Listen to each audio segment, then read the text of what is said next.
Hello, ladies and gentlemen. We will be starting in just a few moments. Just want to check before we go any further. Can everyone hear me in the chat? And now, yeah. Let's wait for the time delay.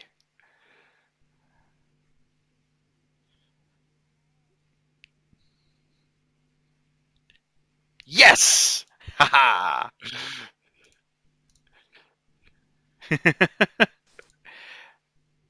And now, hopefully, you guys can all be heard. So again, in the chat, can you hear everyone else? Everyone else, say something.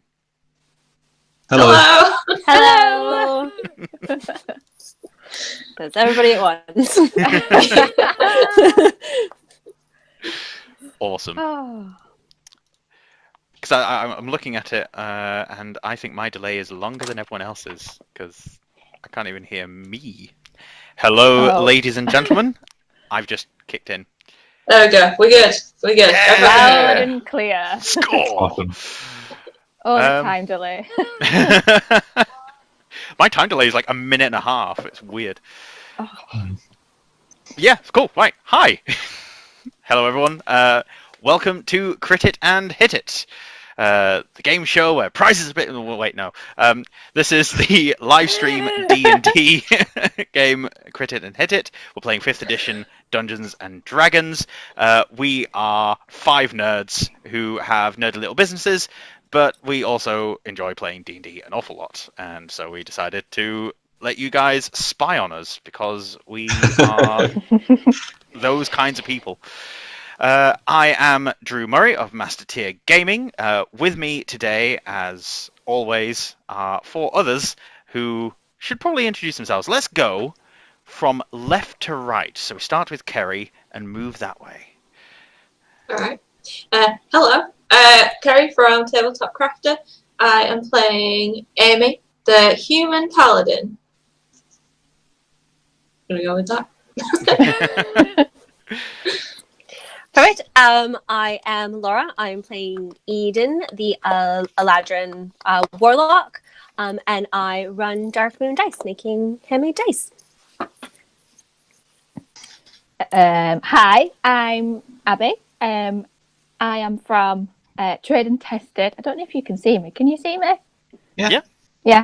Okay. I'm Abby. I'm from Trade and Tested. I make dice trays, dice tray bags, and I sell sets of dice. And I am playing Anakis, the Tiefling Druid, aka Snow White. Oh, she's not really. I'm Daniel from D.Taylor Woodworking. I play Airden, the Elven Bloodhunter. And yeah, I make like handmade wooden gaming things like dice trays. And I'm today's prize. I don't know if people can see that.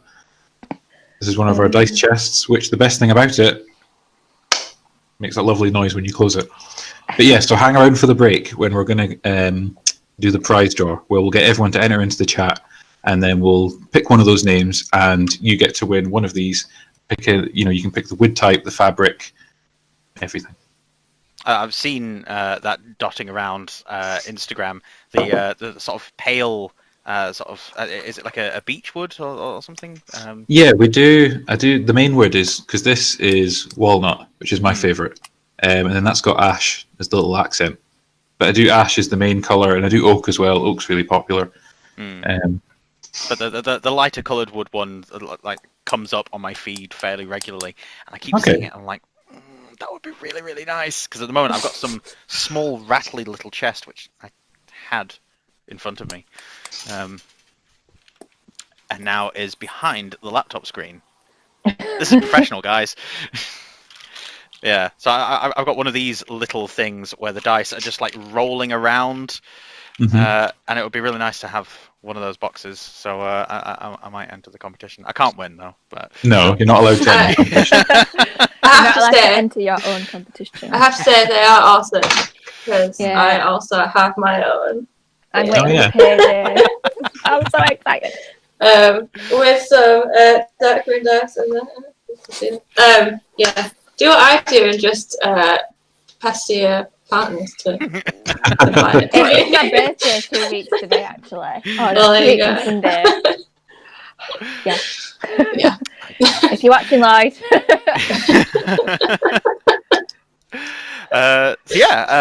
This is Crit and Hit It. We live stream on Twitch, as you are watching right now. We also upload the live unedited version to YouTube, and then about a week later we have edited versions going up onto iTunes and to YouTube. So if you're not interested in us as people and you're just interested in the characters, if for some reason you don't like Abby but you like Anakis, then you can just watch the episode and then you don't need to hear us waffle on.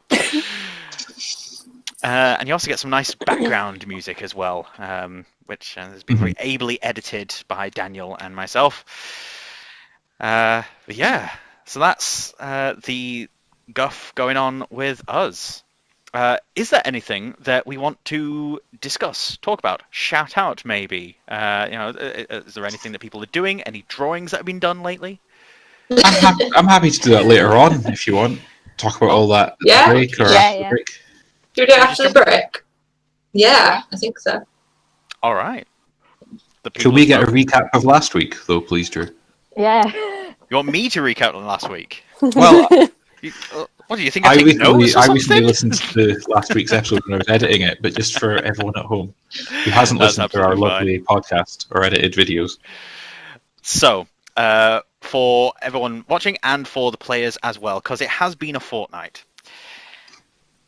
We began in a small town near Summergleam.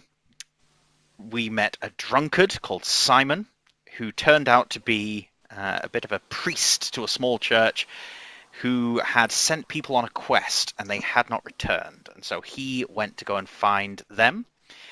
He bumped into an elven prince, a prince named Merka Edel. For anyone that has gone onto the YouTube channel and watched the Crystal Monolith of Uriel livestream, you will know Merka from there. Merka Edel went missing, and Simon made his way back to town, but in a drunken stupor has lost a lot of his recollections of this time, but he found that things were going weird. There were lots of wild plants growing and strange happenings. Upon setting off from Summergleam and arriving here, you found that goblin activity has picked up. A nearby farmstead was attacked. You guys managed to stave that attack off. And the overgrown vines have started to manipulate the local flora and fauna. Whatever caused this explosion of growth in these plants, something that seems wholly unnatural according to Eden. Anakis, Eden, one of you is a druid. Anakis. There we go. As soon as I said Eden, I was like, that's wrong. Wait, that feels wrong. I get a little confused sometimes, because also like Eden's very nature-based as well. You've got a lot of E's and a lot of A's that all sound the same. That is also true, but Eden's patron being a fae, it sort of helps align things down a certain tree-laden path. Anyway, we found out that the vines were rather unnatural, and they were manipulating the environment to be further unnatural with them. Vis-a-vis, zombie bears. So normal bears attacked you outside the vines, zombie bears attacked you inside the vines. There's also a great deal of birds and small insects flying and buzzing around about above this. The length and breadth of it was described as between 5 and 6 miles across. None of you have an accurate tape measure, and so you're not able to get an exact reading. But that seems to be the width of this circular growth around where the citadel was, according to Simon. You started cutting your way through, you set a few fires, and attacked the zombie bears. We did do something that I am now going to walk back, however. So consider it a retcon of sorts. We did stop in the middle of combat. we were mid-initiative. A zombie bear had just been destroyed by Eden, casting a spell. It ripped the zombie bear apart and covered in a whole bunch of zombie guts and goo. Why have I forgotten his name just now? Xander. Handsome Xander. Thank you. Handsome Xander. It's right there. I should put all these names on a single sheet rather than have like 5 floating about. But yes, so Xander was covered in goo. You found that Xander was here to hunt evil things. He was just here to hunt things down. And that there was someone else, an elf that you bumped into, who disguised themselves as a bear, and they were looking... Tinnitus. Tinnitus. Daenerys. Yes, Daenerys, who we kept mispronouncing his name as Tinnitus, mostly because I am rubbish at names and I always come up with names that are very easily confused for something else. Another group of mine decided to call the Beholder Durex, changing his name from what I'd originally called him, which was something else. So, Daenerys wanted to find this Simon fellow and bring him to justice for crimes against nature. He is a druid, and some attempt was made to misdirect him and suggest that maybe Simon's not the driver of this wagon, but alas, he saw through that. So Daenerys has started moving around the vines in one direction, hoping to penetrate in and get to the center, see if he can stop these vines being all crazy, because that's what he's here to do. And Xander and you guys have gone around another side and fought against zombie bears, Xander being now covered in goo. We are not going to continue on with the combat. We are going to jump in with things just sort of as they are, out of initiative. The combat will end here. The vines ahead of you are burning to either side. There is fire as well, but you've got a gap now where there was a zombie bear, and you've now got Xander covered in goo. The other zombie bears will have fled. So let's start with a soft entrance into things and get back into it. That's the recap. At the beginning of our sessions, we usually have what is called the Bard's Tale, for those of you that are new to the stream. The Bard's Tale is a short story said by one of the characters in the game. So this will be something at some point they'll have got around the campfire and started sharing stories, and this will be a story from that character's past, or just a story that they've heard. It can be anything and everything. They could be exaggerating their own past experiences, or it could be entirely accurate. That's for you to decide and for us to find out during the course of the stream, because who knows? Maybe I'm making notes of these things and bringing past experiences into the characters' stories later on. Who knows? So, today our Bard's Tale will be said by Abby. Is that right? Yeah. All right. Take it away when you're ready. Okay. So we'd gone further into the woods this time on some sort of learning exercise that Donald thought would be crucial for me to learn. And he hadn't mentioned where we were going and what we were going to be doing on this particular day, which I thought was strange because he normally tells me what we're going to be doing before we go. But anyway, never mind. So the 4 of us had been wandering, well, quite some time in the forest, and we'd come across sort of a field of really tall bracken ahead, and we edged closer, and I could hear something, and it was almost sort of like a grunting, sniffling noise, and I immediately didn't feel like it was right, so I stepped back and prepared myself. I wasn't ready to harm whatever it was behind there. I didn't really want to get involved, but I'm sure Vaughn was. He's sort of like that, really. So I moved behind one of the trees that was sort of further back, and all of a sudden there was a giant, mighty, beastly 7-foot bear that sort of charged its way from out of the bracken towards Vaughn. So I immediately scrambled behind the tree. I didn't want to be seen. And Darnell sort of defended Vaughn. He took out his staff and sent his ice blast and just penetrated the bear's heart and killed it instantly. I sort of couldn't quite believe what I'd just seen. It's not me, is this? So I closed my eyes. I sort of looked away, wiped a tear, and as I opened them, I saw a tiny baby squirrel down on the floor. Only a week old, probably less. Shivering, cold, on its own, no mother, no nest around, nothing. It looked like it had maybe fallen from the tree, perhaps. I don't know. I wasn't going to let it die there on its own, like that bear's just done. I didn't want to do that, so I scooped him up, I put him in my satchel, and I took him back to camp. And he's been with me ever since. Done. Wow. Oh, that was lovely. Nutkin!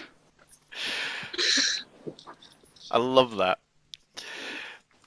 I also feel like I should put like Nutkin and Enver like names up on here as well. They're as much part of the stream as anyone else. Yeah, we need like a little image in the corner directly next to our names, like a little emoji. Enver's the only one that's crit so far, so. True. Although I've just been a big bear, so I don't know where Nutkin is right now.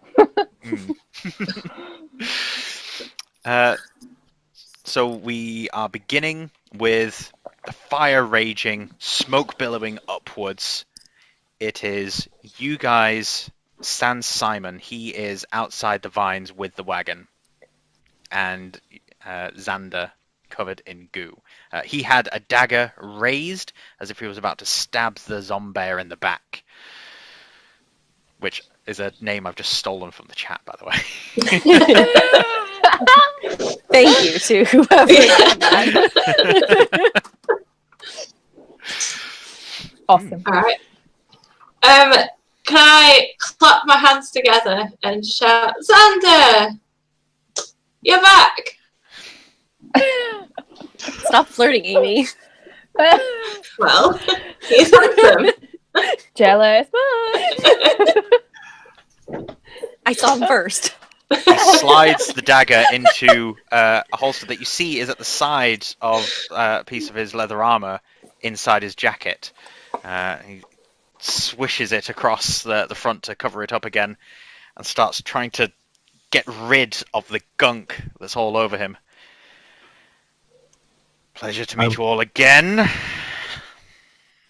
You've got some goo on you there, just kind of all over you.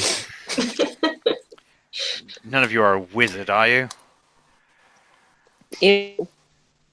No. Could do with one. They're good at cleaning things. Well, you managed to scare the rest of them off. What are you doing here? I told you it was dangerous in here. Well, What are you doing here? Why are you went off? I kind of thought you were busy doing your own thing. This is our path. We're making our way through here. When I noticed that things were starting to congregate up above, I realized someone was trying to break in. As he points upwards, you notice that a lot of the birds are sort of centered around where you guys are standing now, circling up above, as if you're in the eye of a storm. I decided to stop my hunting and come and see what the disturbance was. I assumed it was something like the wildlife trying to return. Bears or something. Is Anakis still a bear, by the way? no, I'm out of bear form. Right, okay. I was going to say, well, kind of. And just to remind everyone, I'm still up on my horse, Oh, yeah. Bloody Yes. hell. Airden, looking High down up. at Xander. A literal high horse. so yes, Literally. as a reminder, everyone was walking through the vines with the exception of Airden, who rode a horse. That's right. Who is smart? Hmm. Well, I think we need to find a certain object that could be located within the near vicinity of this area. Somewhere. I'm not too sure where. Can I? Are we just all staring? Are you expecting a tavern somewhere in these vines? No. That'd be nice. We're looking for a crystal or something. Something green. Crystal. I've Do you no know it? interest in such things.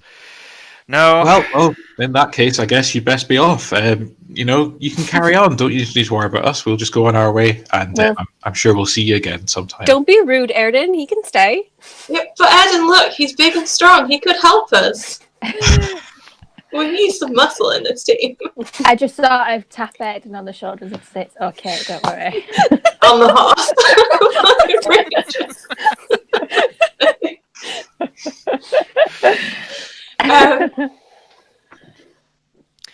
He flicks his eyes up and towards the center of this mass of vines.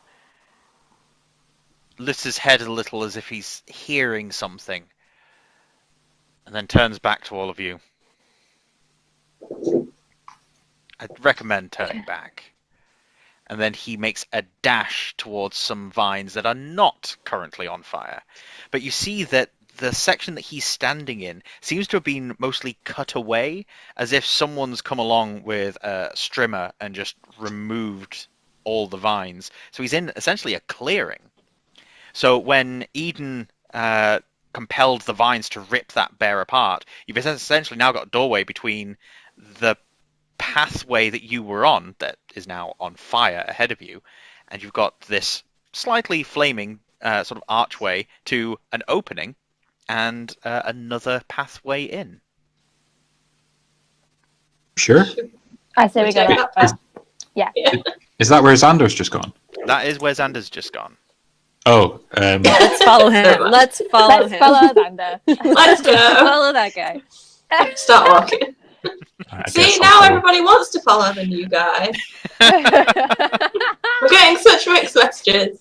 I say as I walk through the... Make exceptions when they're handsome. Oh, is that how it works? Okay, I'll remember that. Write that down. Okay. I take out a notebook. Sorry. Handsome equals okay. Oh gosh. Did I'll no let one that go. watch Beauty and the Beast? Did anyone do detect magic last session? No. There was Detect Good and Evil done. Yes. Can I do a detect magic? Oh no, hang on. Oh, it's only in a 10-meter radius. That's not going to work, is it? No, ignore that. It lasts for 10 minutes, though, I think. Oh, it does, yeah. Yeah, So okay you then. have it and then... How far? Is it some sort of like hill base that's in the centre of it, or is it just all vines? It is a hill that is in the Right. center of this. Okay. But it looks as though the vines have crawled up and it's like just a lump of vines. Well, that zombie bear's obviously come from somewhere, hasn't it? So it's obviously that way, that path's probably better to go on as opposed to the flames over there. So let's go that way. Okay. Are you casting Detect Magic? I'm going to leave it a little... Oh, no, okay, yeah. But we need to be quick. Okay. Quick, guys, quick. Run. Run, We go! start running. All right. As you push your way through the flaming archway and into this clearing, you see the dead bodies of a few more of these rotting bears. More goo and ichor dripping from the open wounds. One of them growls softly in the corner, and you note that his head has been entirely removed from his body, and its mouth is just moving, air being forced through and creating this groaning sound. Cool. You turn and see where Xander has run off through, and it is a pathway as you saw before, but lots of vines starting to slowly creep and move and slither backwards and forwards, this undulating tunnel of vines. They don't seem to be closing anything off, but certainly on the move. And Xander has already taken off, got quite a distance up, about 50 feet, and is now leaping from side to side, stepping on some of the vines before reaching the top, which is about 15 feet up, and then diving like a gazelle into another section of vines, disappearing from the tunnel path that you guys are in. That sounds quite difficult. Yeah. Especially on a horse. Although, in character, if Xander can do it, then Airden can do it.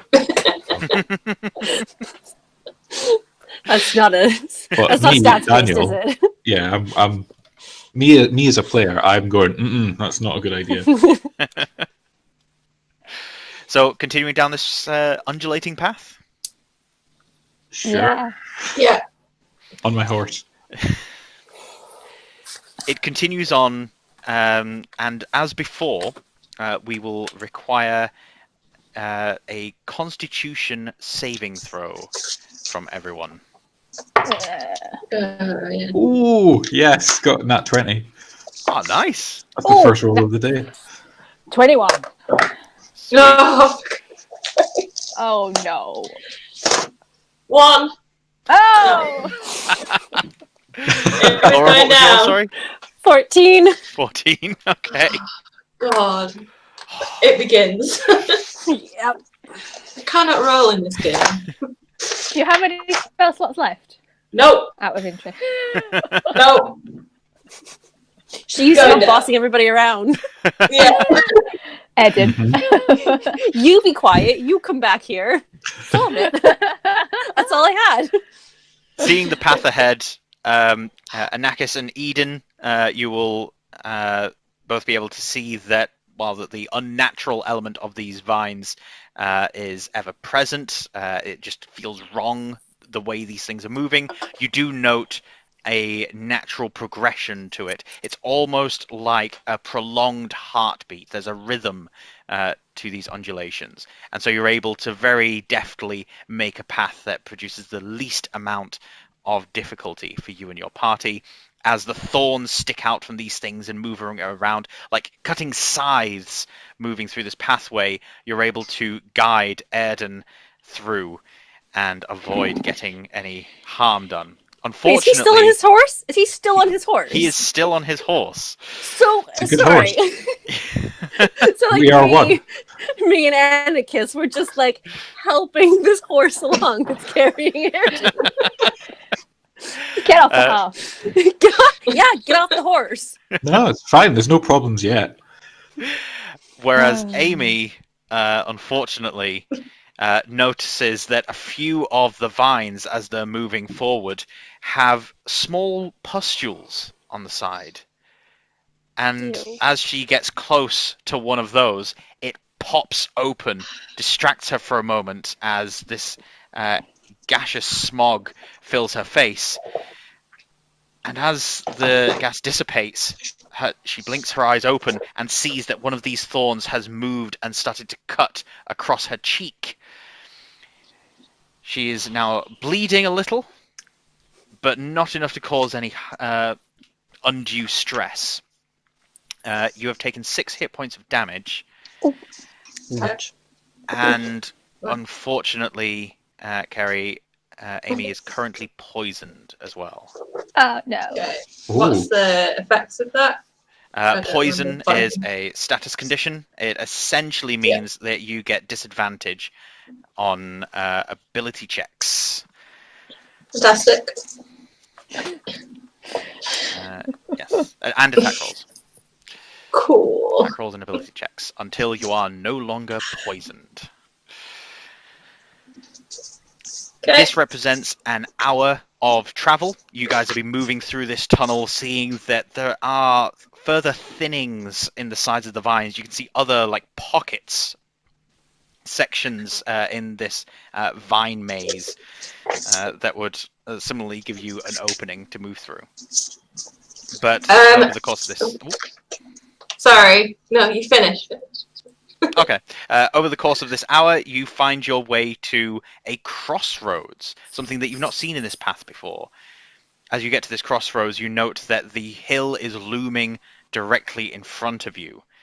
The path to the left leads steadily upwards, but it doesn't look like a happy thing to climb. It is thorny vines up a very steep incline. It would be a struggle, but possible for the horse to get up there. And the You're gonna pathway have to leave. the pathway to the right leads you away from the hill. Can I? What I was going to say? Cast lay on hands on myself, and it neutralizes a poison if I do 5.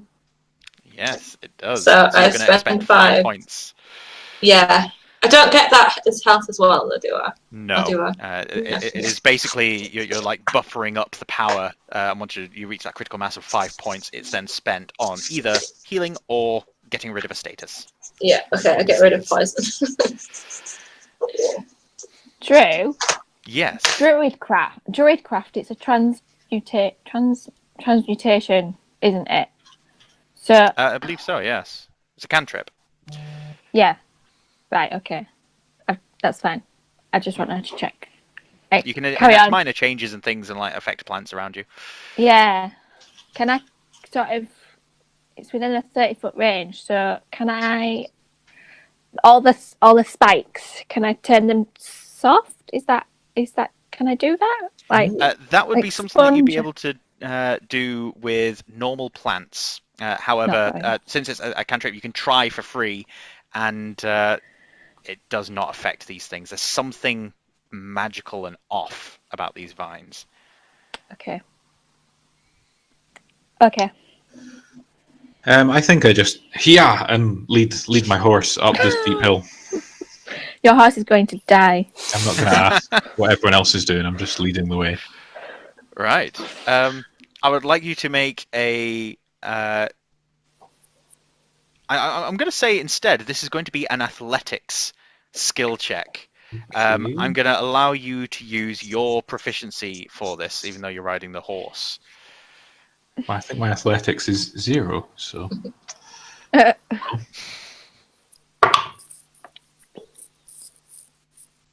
9. 9. 9 Is altogether. anyone else going to try climbing this hill immediately after Airden starts trying? I'm going to let him go like 10 meters in front of me because that horse is going to come sliding Yeah, back yeah. down Yeah. the hill. We wait. We wait and watch. Airden and the steed start clambering up the hill, each of its hooves sinking into gaps between the vines as it slips up the hill, and eventually the hoof gets caught, and as he pulls his leg up, you see that it's been cut by some thorns, and it refuses to go up any further. We told you to leave it down here. You didn't listen. How is the horse? Is the horse, can it move its leg? I would like you to make a constitution saving throw for the horse. Okay. Oh, 2. Oh dear. 2 was Oh, that. Aiden's going to put down a horse. As Daniel, I'm very sorry.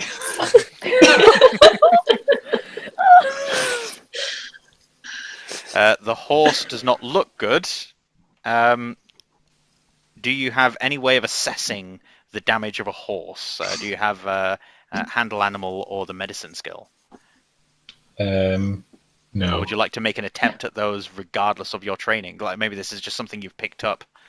On your Sure, travels. yeah. I think animal handling, I think I would have ridden a horse, before and be quite familiar with them. Okay. Yeah, I'll give it a go. Give me an ability check for that. 13. You can see that this horse is poisoned. You've seen before when horses eat the wrong kinds of berries and things when out on a trail. It's important for riders to make sure that the horses get a decent feed, usually trail mix or something. But this horse looks drowsy. Okay, can I ride it back down to the rest, to everyone else at the bottom of the hill? As part of that handle animal check, I'll allow you to also steer it gently down. It does stumble a few times, but it doesn't throw you from itself. but you managed to get to the bottom. I jump off and say, Amy, this animal is poisoned, I think.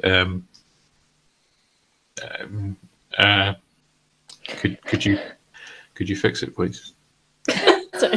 What? Make him say it louder. Make him say it louder. Yeah, I mean, it's really not in character. It's so not in character, but you were asking for my help. I'll do it more in a, oh, this is such a wonderful day. You're asking for help. We're such good friends now. Well, I feel like you owe me since you silenced me back in the wagon. Wow. Consider us equal. I'll waive my vengeance for that if you help the horse. Wave your vengeance. Oh. I've only got 5 left though. I don't really want to use my last 5 on a horse. Can I do anything? I think Have I got anything? I've got a good animal handling, so can I? And I've got a herbalism kit. Can that do anything? See, if you have the power to save this animal and you don't, then its death is on your hands. That's So, just mean. is Anakis proficient with the herbalism kit? Yeah, I think so. Hang on. I think so. Where's my piece of paper? Proficiency. So many pieces of paper. Yeah, I am. Brilliant. Yeah. Okay. You have a look at the horse. You have a look at your surroundings, and you see that there is not a lot in the way of like real legitimate vegetation nearby. I would like you to make a wisdom ability check with disadvantage. But you do get to add your proficiency because you are proficient with the herbalism kit. Okay. Oh, I had that. So that's 2d20, pick the lowest. Oh, What did 5. you get? 5. Total. 5 total. Wisdom modifier of 3. I rolled a 2. And a 7, so that's no better. Right. Oh, you do get to add your proficiency modifier as well, remember? So it's wisdom and proficiency. Sorry. So that would be... Oh, now you're asking too much of me. That's more numbers to add. Oh my god, my brain won't work. What are we on proficiency? 10! Right. Having a look around, you cast the Druidcraft cantrip a few times, and after about a full minute of trying to pull something through the air, it looks as if you're miming making a tree out of clay. And as you do one more final push, your arms shoot up into the air, and so does a living vine, a tangle of roots steeped in soil, small bugs and worms still clinging to the side of it, but you've managed to pull a lot of the natural living material that's been deep underground up through the topsoil, through these spiky vines, and sprouting out the sides of it are small little fungal nodules. You pick a few of these, and over the course of the next 30 minutes, you bring out your pestle and mortar, and you get a fire starter kit, and you start grinding pieces down, getting rid of a lot of the liquid, and creating this paste, which you use as a salve over the wounds of the horse's leg. And you can see the poison begin to drain from the horse. It gets more of its awareness back into its eyes. It then takes a further 10 minutes for this to take full effect, but eventually the horse is still wounded. There's still blood seeping out of the wound, but you've managed to cure the poison entirely. Half an hour later. Oh my gosh. So while Anakis is rushing around and doing all of this, is there anything that you guys want to do? Since it does take an hour, a short rest can be had here. Which, unfortunately, Anakis wouldn't be able to benefit from, since she's actively doing this. But everyone else, you've got an hour. I think I'm just deep in thought, I think. For an hour. Yeah. But it's just because I can't not mention the comment in the thread that says Airden's an edgelord.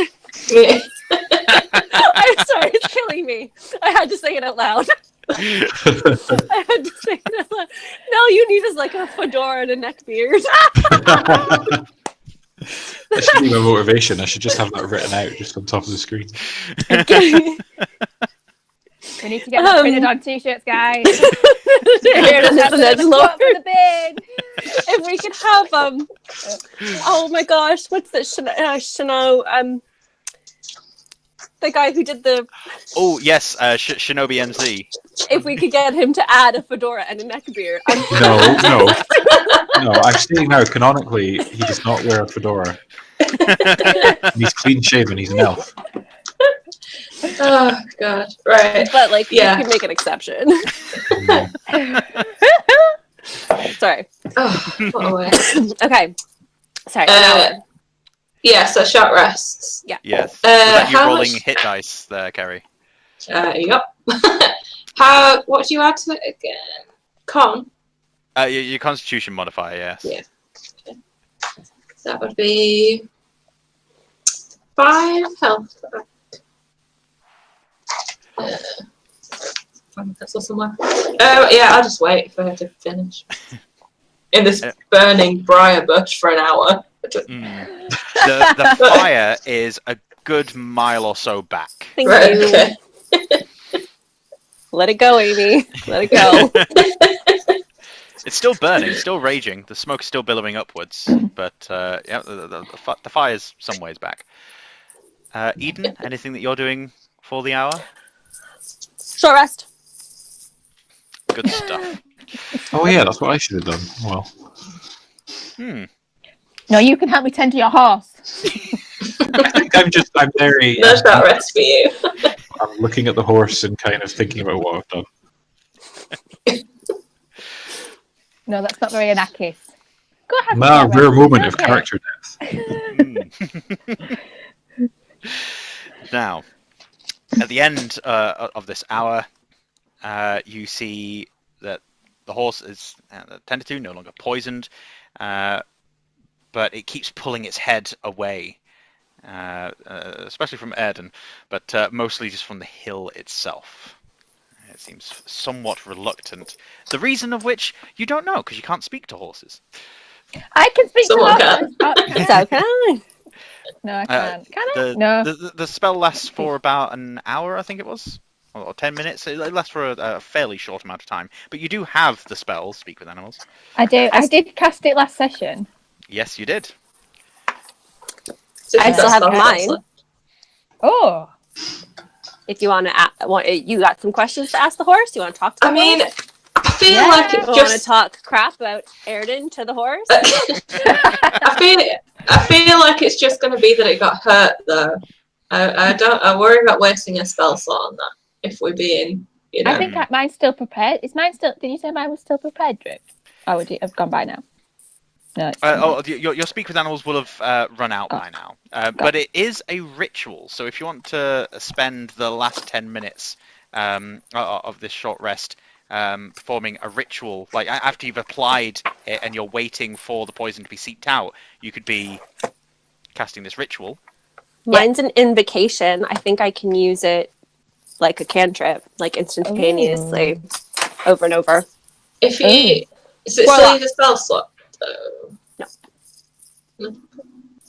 No, it does that not. seems more feasible. Yeah, sure, I'll talk to the horse. Short Yeah. rest. Chat with the horse. We're gonna talk shit about you. You have now cast the spell. Now, the horse is entirely unaware that a spell like this has been cast, so you guys would need to initiate the conversation. Right, yeah. Hi, I'm Eden. What's your name? Do you have a horse name? We're talking to a horse. Hello. My name? I don't have one. You don't have one. No. Oh, that's we could give you one. Would you like a name? We all have names. You could have one too. Why? It helps you to know when someone is talking to you.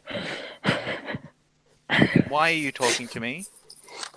I wanted to know if you were feeling okay. We saw that you got injured and we tried to help you. And I want to know if you're feeling better. Leg hurts. Leg I hurts a know, lot. sweetheart. I know it does. You've been carrying around like 100 tons of ego, so I get it. But do you need to have like a rest? Are you thirsty? Are you hungry? Everything hurts. Tired. Oh, God. Need to rest. Food, water. Okay. We can get you food and we can get you water. Are you like? Can I turn to Anakis? Do you have food, water? He's hungry, thirsty. I have got. Oh, I can. Airden, didn't he steal some of those? Oh, sorry, I don't know that, do I? Damn it! You're holding out your healing herbs. I have shit water, but that's about it. Choose an area of water. Can I direct the movement of the water from underneath and bring it up to the surface for the horse to drink? It's a cantrip, isn't it? Within a 30-foot range. Oh, hang on. A 30-foot range, but a 5-foot cube. Oh, I don't know it wants water, but I have a water skin. Okay. With the shape water cantrip, it basically means that within 30 foot, a 5-foot cube area of water is what you can affect. So you can't affect all water within 30 foot at once. It's like a 1 5-foot cube of water that you're affecting at one time.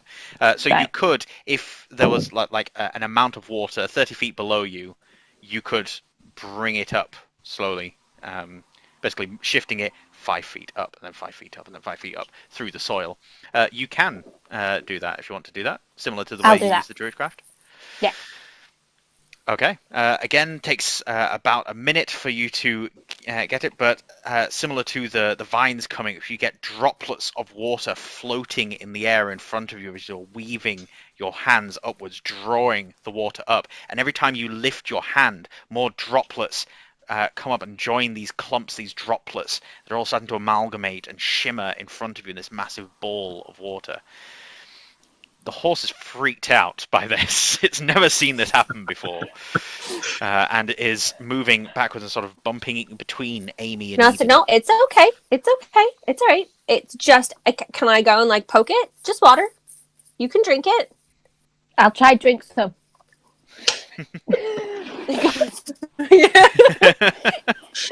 Somebody get a straw. It is good, clean water. I'll slowly walk over. I've got proficient in animal handling, so can I go over to the horse and just sort of put my hand out and see what it does? Put your hand out. To the horse, sorry, with the water, and see if it'll drink it. Yep. Since you're entirely able to shape the water however you see fit, you can essentially like elongate it into like a stream of water that goes into his mouth. Oh yeah, I'll do that. Yep, like a horse drinking from a running tap. It's like smacking its lips. Well done! Yay! High five, Anakis! Yes! Team horse! You are not looking after your horse successfully, Airden. Thank you. Well, yeah. Are we staying here? It seems a bit open. No, I think the rest of us are planning on continuing up the hill. You don't have to come with us. I think it's too dangerous for you. He looks around the clearing that you guys are currently in during this crossroads. Alone in the open. We Tell it to You're ride not- back the way it came. if you go back the way that we came, not through the fire, though, not into the fire, avoid the fire. But if you go back that way, you'll get back to the cart and to where Simon is. The other person that was with us. He's back there with the cart. And the other horse? There's another horse, right? The other horse. Yes, there is. Okay. He looks down the path. Okay. Okay, can I give him like a pet? Like a reassuring pet. You can do this. You got this. You got this. You are the bravest, smartest horse. You can do this. Don't go near the fire. As the horse gets up, could I try and place a hand on it? I thought you were going to try and get on it. You're like, oh, great, it's fixed. You fixed it. Yes. Yes, Daniel, could you give me a Constitution saving throw, please? 16. As you place the hand on the horse, it turns its head to look at you, and then turns back, looking down the path. And Eden, you hear the horse say, "It's not his fault. Just a rider." Oh. Well, when I place my hand on it, if I Still can kind get of his away with, fault. if I can do this without anyone knowing, then I want to do it. But if it's something that they'd realise what I've done, then I don't want to do it. When I place my hand on it, I want to cast a first level spell, Protection from Evil. One creature is immune to fear, being charmed, or possessed by loads of different baddies, and also anything that attacks it has disadvantage on attacks. Okay. From what I see, I've just got to touch it. That's the range, but I don't think I've got to say anything. The components of it, is it just somatic? Is it just S as the It says VS. VS? So you will need to say something. Damn. But it depends on everyone else not only hearing it, but also to know what it is that you're saying. Okay. I'm just sort of in the distance checking out the hill. So it seems so like it may be being- beneficial. If I know that spell as well, would that mean I would know what he's doing if I hear the words? If you know that spell as well, I would give you advantage on an Arcana check to see if you recognise what's being done. Alright. Because everyone's spells are a little bit different. Everyone's got their own flair. You'd recognise some of the cadence and patterning to it, perhaps. Okay. So I try and say it as quietly as I can, All right. if I have to say something. Okay. Since Anakis is paying attention more to the hill than anything else, let's say that Amy and Eden will be ones that, if they wanted to, could make an Arcana skill check. Does the horse know anything? Like, would the horse be like, "Ooh, I feel protected from evil"? Oh. You know what? I'm going to make an Arcana skill check for the horse.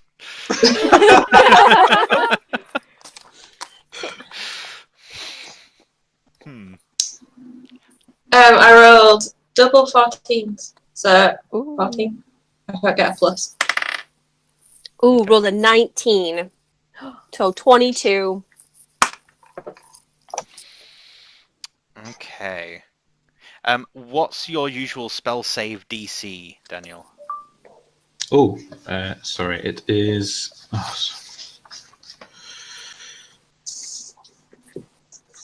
I'm not sure. 12. Sorry. 12. So Amy and Eden both recognize exactly what it is that Airden Damn. has done. The look on his face and his usual character suggests that perhaps he was trying to do this surreptitiously. Mhm. But Do I know that they you know? know. Do I Well, kn- oh god. No. I was gonna say I just smile at you. I don't say anything. I just smile and then turn back to the hill. Mm-hmm. I'll just, like, I don't know, shrug it off or something, like, whatever. Stupid horse.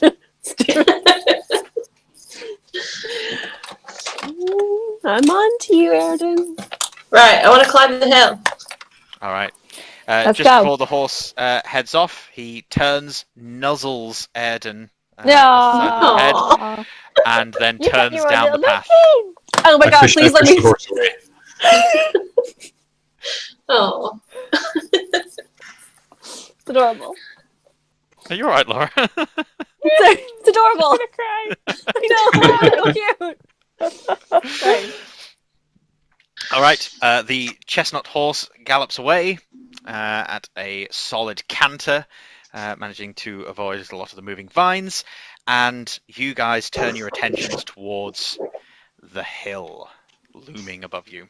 The swarms of birds and insects above your head start to thicken, almost blocking out the light above you.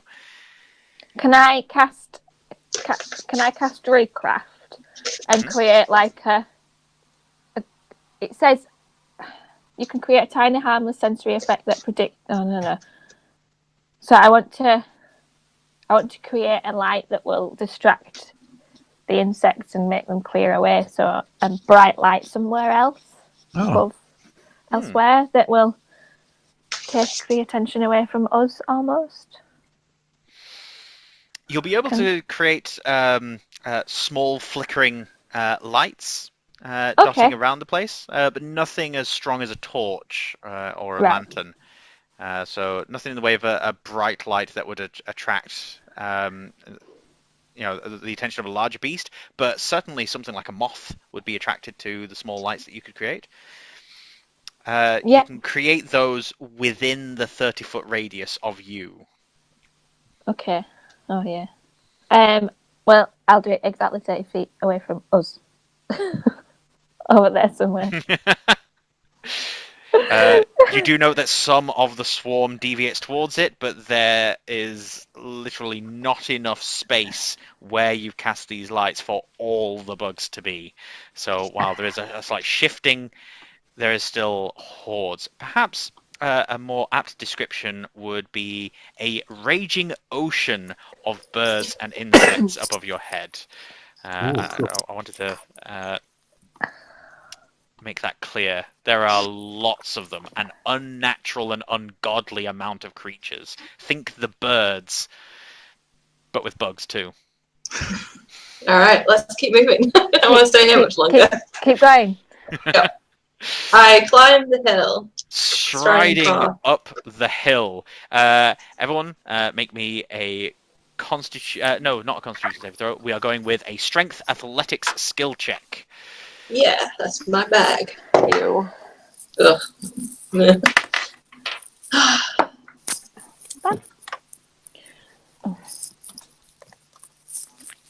Oh. 13. 8. Oh. 4.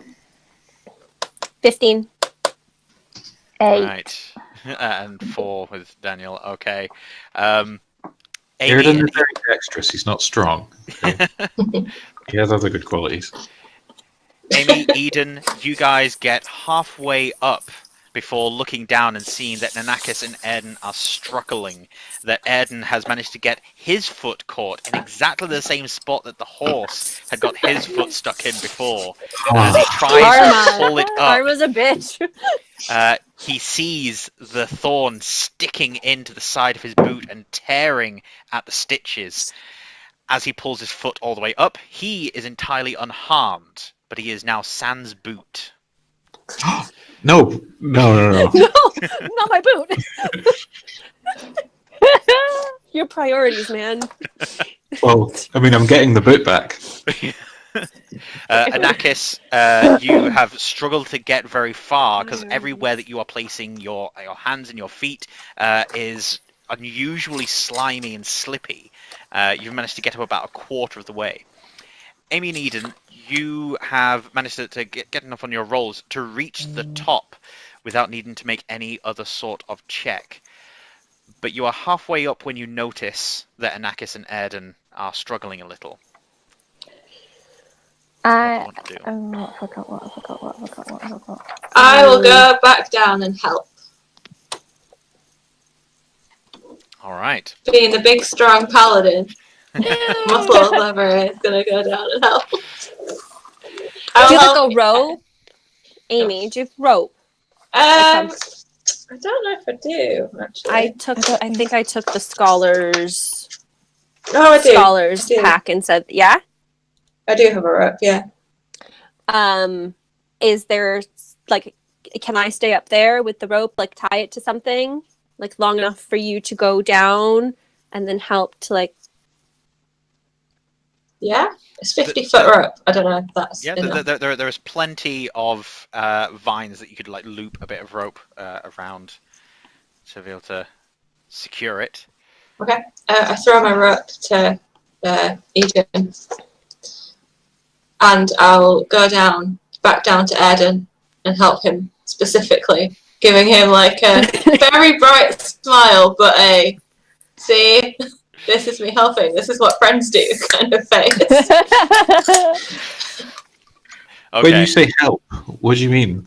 I'll pull your boot out. Oh, fine. Yeah. Okay. Eden, you managed to start securing the rope, presumably to let down and help Anakis up, who is further up than Airden, and so could benefit from the help of the rope. But Airden is just a little too far down. Amy, you scoot down, get next to Airden. His boot is not only between two vines that are sort of like rolling towards each other, covered in thorns. It is like they are crushing this boot through some sort of crushing machine. But his boot is also ruined. You note that the side of the leather has started coming away from the sole, that the front part is cut up. He would struggle to put the boot on his foot again. Okay, I look at him and say, I think your shoe's gone. I think you need to let it go. I am not letting it go. I try and get the boot. Who cares more about that boot than he does about the horse? Come on, Give man. me a dexterity ability check. Sleight of hand if you're proficient in it. That's an 8 altogether. You throw your hand in and rip the boot, or what's left of it, out. You do manage to cut up your arm. Give me a Constitution saving throw, please. Oh my god. 5. Please tell me that's like your dead father's boot or something. Because that's just a boot. No, it's just a boot. Oh. It's not even a sentimental boot. I'm sure you've got a spare boot in your bag somewhere. You take 1 point of damage, 1 hit point, but you are also poisoned. You now have your boot back. The sole is entirely intact, and the laces still there, attached to the tatters of the front. You reckon you could tie some of the laces around the heel of the sole and then back around to the front and have some functioning kind of shoe. Yes, that's what I do. Very kind of proud, stiff upper lip. I'm doing it as if it's no problem at all. Well, you look ridiculous. With Amy helping you, you'll be able to get to the top of the hill no problem now. Anakis, you see the rope in front of you. Trying to get a hold of it, you notice that your hands are still slick with this slime. I will allow you to essentially roll the advantage that the rope would offer you on your athletics check. So just roll one more d20, and it's basically the roll you had before or this one. You're essentially rolling with Right. advantage, but after that. Okay. Oh, athletics. Yes. Strength based. 18. Nice. Oh, So, noticing that it is slick on the palm of your hands, you quickly wrap the rope around your wrist, grab a hold of it, and walk your way up the vines to Eden. And all of you manage to get to the top of the hill thereafter. It takes you a good solid 15 minutes to get all the way up. The slick sounds of these greasy vines moving over each other, combined with the droning sound and the almost roar of the crows that are making these caw sounds that are booming throughout. As soon as one calls, the rest of them all seem to respond until it gets to the outer edges. And then again, you get another bird over here and over here making calls that echoes throughout. can I just cast that thaumaturgy and just create like a loud, I don't know, yeah, just a loud booming thunder from the clouds to see what happens. I don't know whether that would. Yes. Give me an Arcana skill check, please. You can make it with Wisdom as the ability, though, instead of Intelligence. Okay. Come on. Oh, nice. 17. Nice. You throw your hand up as soon as you get to the top and shout the verbal part of your thaumaturgy command. What word would you like to say to create this thunderous sound? Boom! As you throw your hand up and yell boom, the birds and beasts scatter as your boom creates this massive thunderclap in the sky above. And you see the clouds and sky above you. The winds are howling above these creatures, and you now have an area of clarity above your heads. You've managed to scatter the birds and beasts. They're still encircling above these vines, but they're not directly above you anymore. Okay, can we see whereabouts they were circling? Is there a specific point on top of the hill that they were circling? They appear to have been following you, sort of, but they are most of the span of the vine coverage. So we're talking like a few miles across of just birds and bees and wasps and moths and things in the sky, just floating above. Sort of like this dark, heavy cloud above the vines. From your vantage point, you can also see that the fire has spread. Almost the entire west bank of these vines is smouldering, if not actively ablaze. Can I cast? Oh, how many have I got?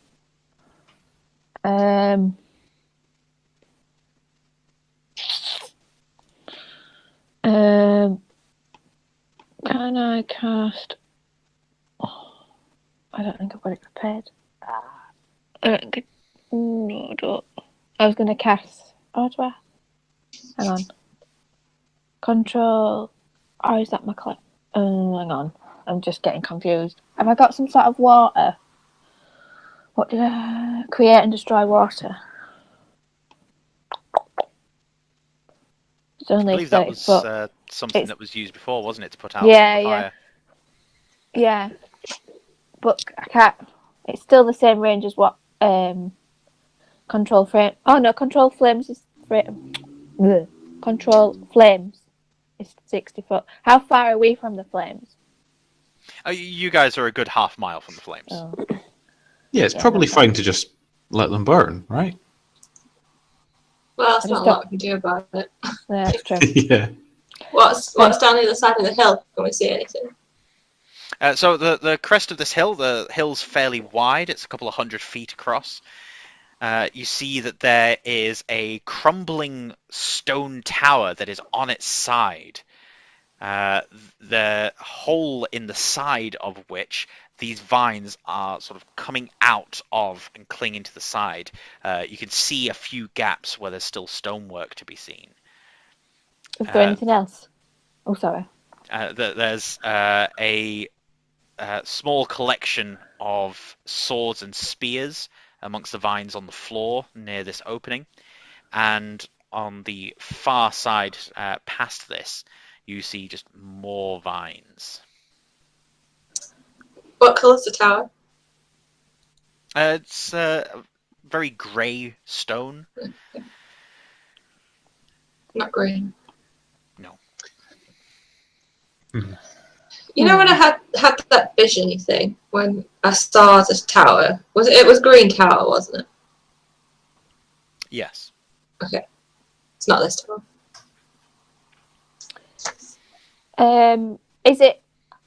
Is it completely on its side, the tower, or is it still erect? Sort of on its on an angle. You can't see where the tower connects, though. It seems buried entirely in vines at the base. Okay. Could I go poke about and kind of see? I don't know, just investigate. Sure. Give me an investigation ability check. And if I assume everyone's going to be going and sort of poking around or using their eyes, so make it with advantage, please, Daniel. Well, I think I've got disadvantage because I'm poisoned. So I don't know how that works. So that would cancel it out, and you would just make a straight roll in that case. In that case, it's 16. I've just realised I'm resistant to fire. Absolute Nelly. Really? Yeah. It's right. It's in the top of the screen in bold, black, writing defenses fire. Oh my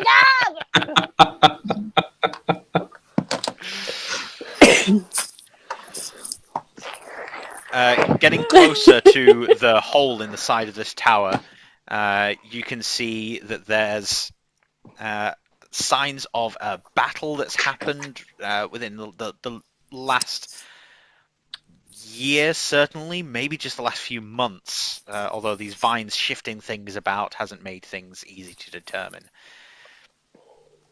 The vines are certainly growing from something inside this tower, but you know that there's a second source of the vines. More of the vines are coming up from the middle of this hill.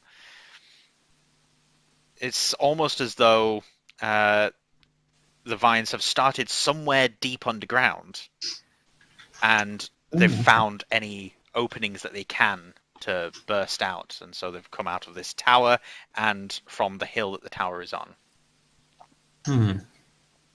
So the base of the tower I can't really see, as you said. It's just all completely covered in vines. Yes, although you can see in through the hole inside of the tower, and it does go in. So the vines have just sort of crept along the walls and not filled it in. So you could enter the tower if you particularly wanted to. Yeah, I think I probably would. I might regret that, but yeah, I think I'd venture in, take out my sword, and just kind of use that to poke about. These vines also differ from the rest of them. They are a more vibrant green.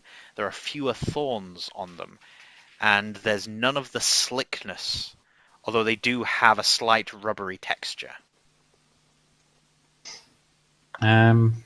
Poke it. See what it does. Yeah, I'll poke them with my rapier. As you poke it, they do not move and do not undulate, and you see that these vines near the openings do not move in the way that the rest of the vines do. So how big's this tower? It looks like in its heyday it would have been about 4 stories tall. Yeah, and, it's about 25 feet wide. Yeah, can I kind of just venture in and just look? I'm just looking for, I don't know, just something I can make use of. Maybe some boots. I don't know. I'm just interested. I'm intrigued. Can I go in after him, seeing that he's kind of venturing in there on his own? Okay. Yeah, I'm going to kind of tag along behind. So Eden and Anakis just sort of waiting outside, seeing if they can hear the screams of the dead. Yep. I want to investigate the other vines. The other. Okay. The other opening is like in the middle of the hill. Yeah, please. Okay. Amy and Airden, you begin to venture down the tower. With it on the incline and the hole being fairly near the top, you heading down this incline, you find a lot easier given the texture of the vines. They give you a lot of solid grip. The only time that Airden slips at all is when he's stepping on his lace rather than the sole of his broken shoe. Anakis, you creep towards the middle of this hill, and you see that the vines have created a circular opening. There are holes in the vines where this faint sort of bluish yellow, which I realise now describes green, but just a more sort of like aquamarine with sunlight glinting through it sort of colour. Yeah. Sort of ooze coming out of these holes in the vines, like something's stabbed into them. And this hole, which is a full like 10 feet wide, goes deep down, and it's this shaft of vines heading down into the darkness beyond what you can see. I need a light. Oh, have I got a torch in my kit? I might have a torch. Let me just see what I've got.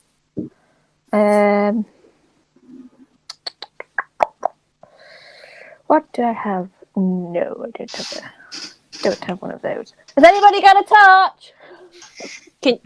What about fire? Can you make fire? I can, but it's control flame. It's control flames. I can't make. Don't just shoot fire down the hole. Come on. Don't. I can. Do you want? Is there anything? Do you have anything I could light on fire for you, like a stick?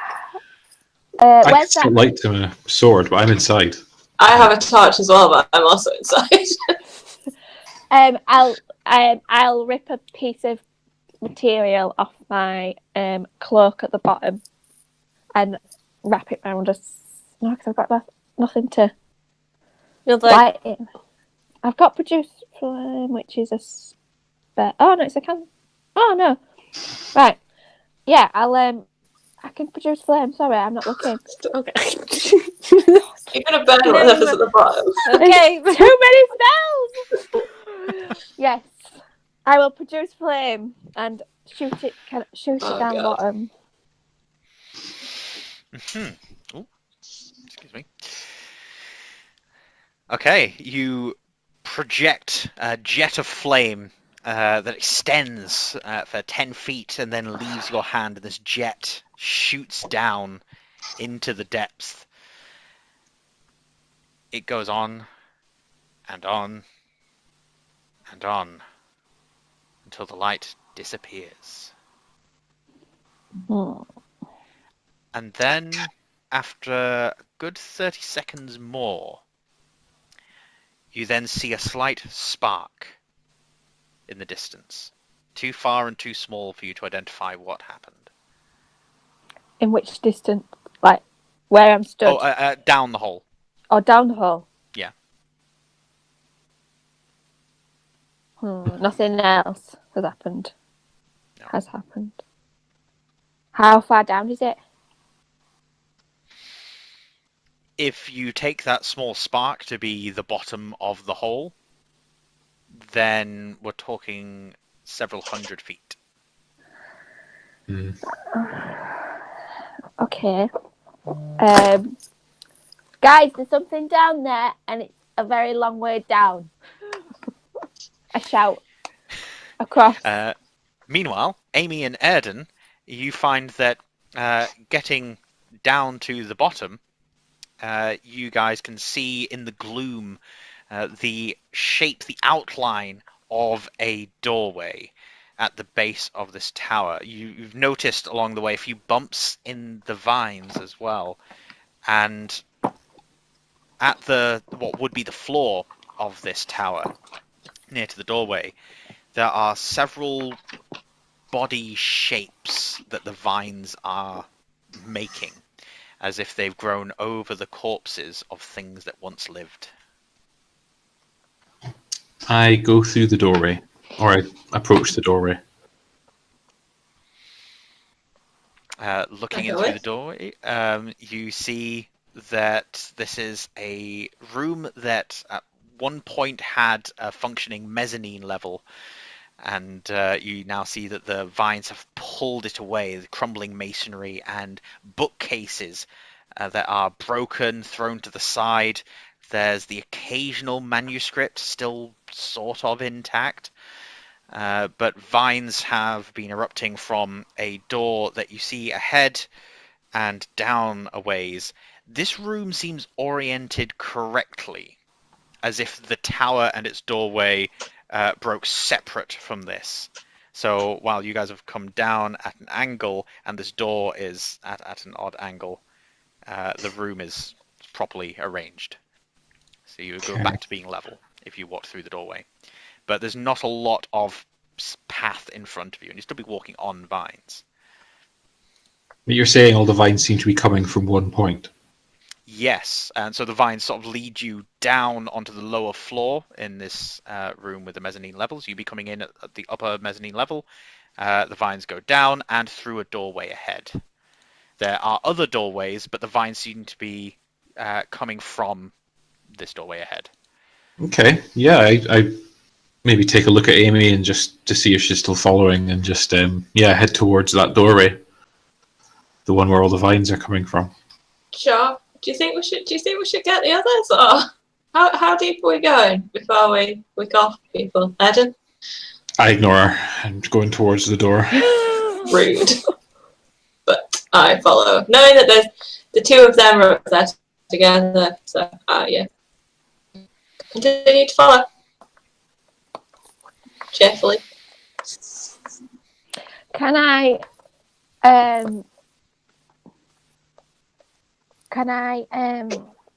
cast thaumaturgy and just make the ground actually not lost tremor? Yeah. Mm-hmm. Within a 30-foot radius of me. Yes, absolutely. Because I don't know what I think that's what she would do. So she's got no idea what she's looking for. So yeah, She's just sort of like projecting her own sort of anxiety and not being sure what to do to the world around her. yeah, she doesn't have a clue what she's looking for. She's just sort of making it up as she goes along. So as well as I, out of character. So yeah, she's just testing all the elements really. Okay. Oh. All right. Give me a perception ability check, please. Perception skill check. Oh shit. 8. 8. Yeah. All right. As you begin to tremble the vines and the ground around about you, you note that a few of the vines towards the edge of the hill start to sort of raise up a little, as if something is impelling them back towards you. But they don't move much beyond a few feet. Just like something's sort of like touched something somewhere, and they're just kind of gone.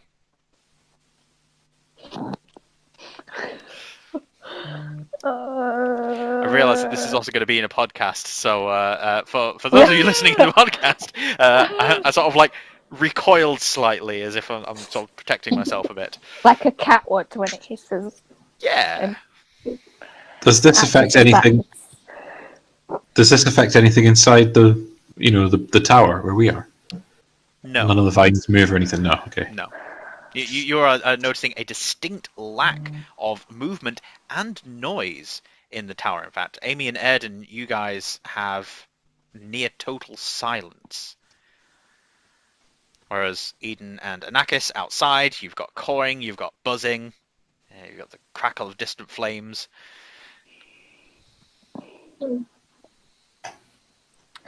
I fill the silence. I talk.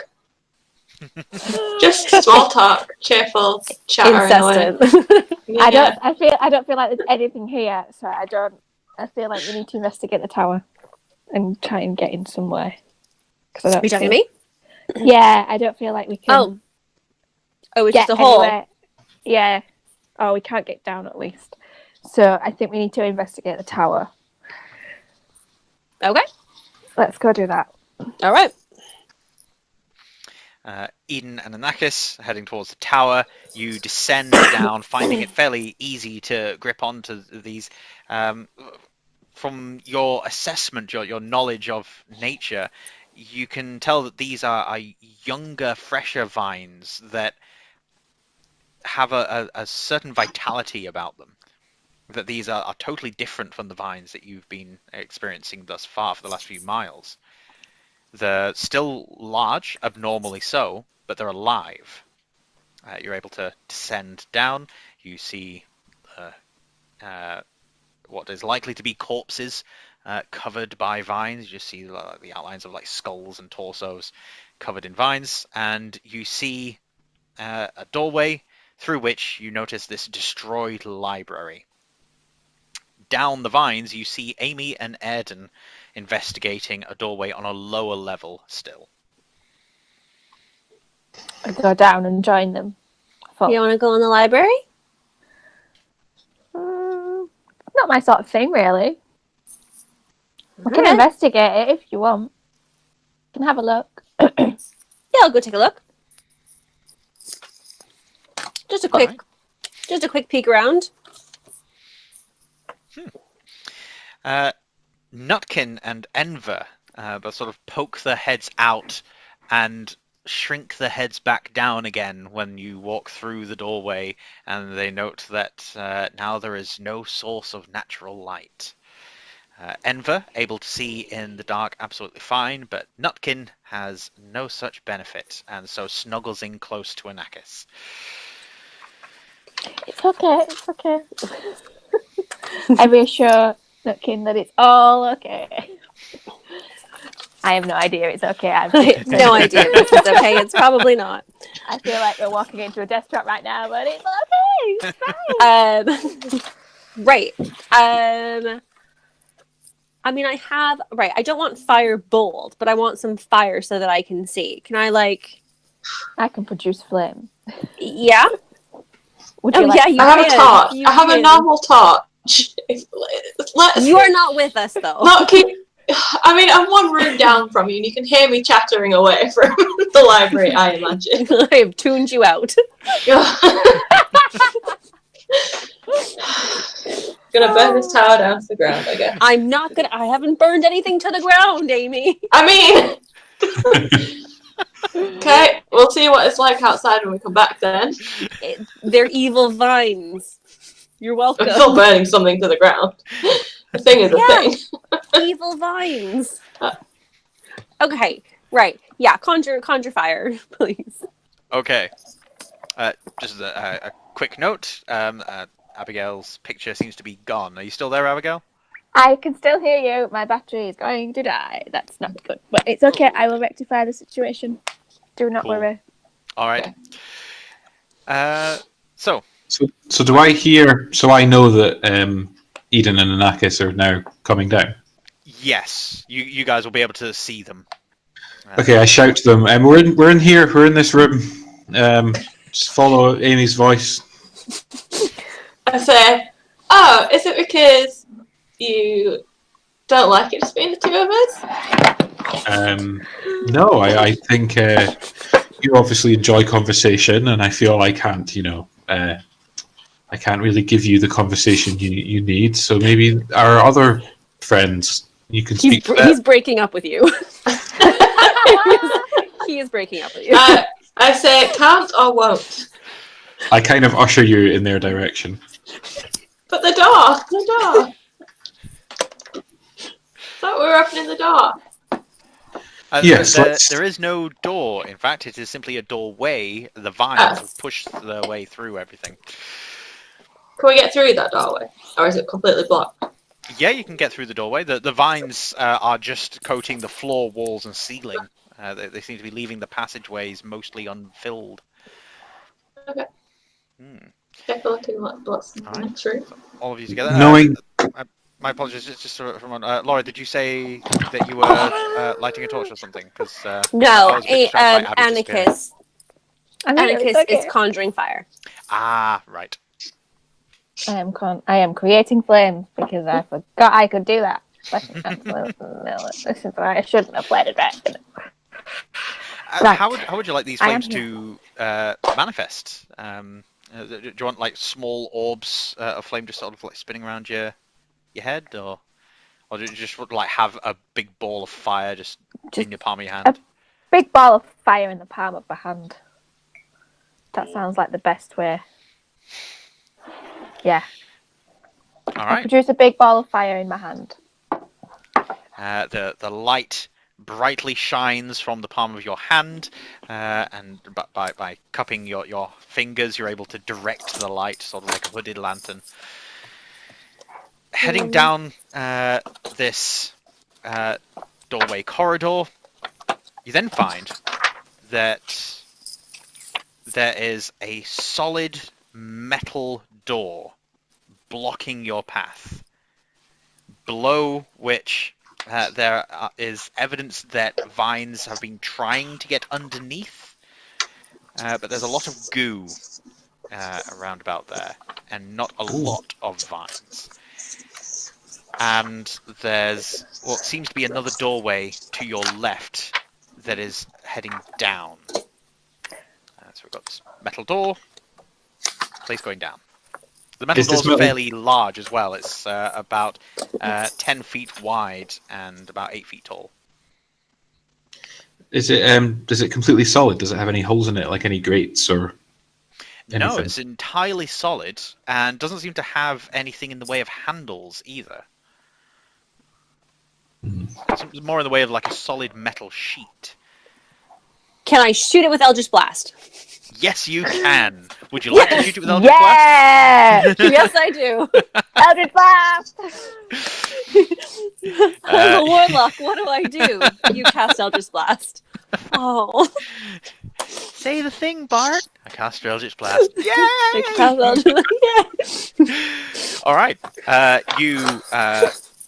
Your fingers unlink them as you do. Energy sparks between them, and you throw your hands forward. A blast of eldritch energy striking against the metal plate, and immediately dissipating over it.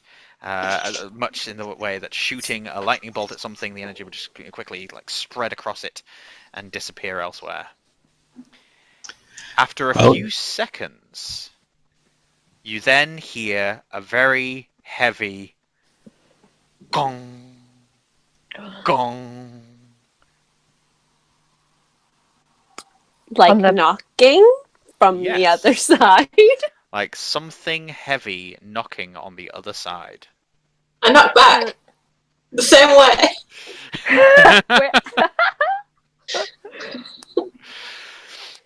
You get more knocking. Gong, gong. And then a few feet further away, another knock. Gong. This is all on the other side of the door. Can I say hello? Like really loudly? Can I try and shout? Like, I will shout hello with thaumaturgy. What's everyone's passive perceptions, by the way? 14. 10. Passive what? Perception? 13. Yes. 13. What was yours, Laura? Sorry? 13. 13. Okay. Airden, Anakis, and Eden, you all notice the air get a little cooler over the last minute or so. So since you guys sort of left that library area and started moving down, the air's been getting a lot cooler. Okay. Cooler. Okay. Did anything shout back at us? No. You've been met with naught but the occasional knock. Every time there's a knock, I match it. And I try to do it, you know, like in those games where when the lights light up, you have to hit them in the right places. I'm like running around this door trying to hit in the same places that the sound came from. Like it's a game. Over the course of the next couple of minutes, while you're matching knocks in similar places, you find that there is now a cacophony of constant knocking all across this doorway. It seems that there are perhaps between 5 and 10 different sources of knocking. All within the span of a few seconds now, and it is constant. From the silence that it was up in the library, it is now this constant gong, gong, gong, gong, gong, gong, gong, gong, gong. When it gets too much, I step back and say, "No, I'm out. Too many people." Continues. Can I cast... Sorry, go on. No, go, please. Can I cast Detect Magic? I don't... Yes, you can cast Detect Magic. And so casting Detect Magic allows you to detect magic. You can see the presence of magic within 30 feet of you. Do I sense anything? Like, magical behind the door?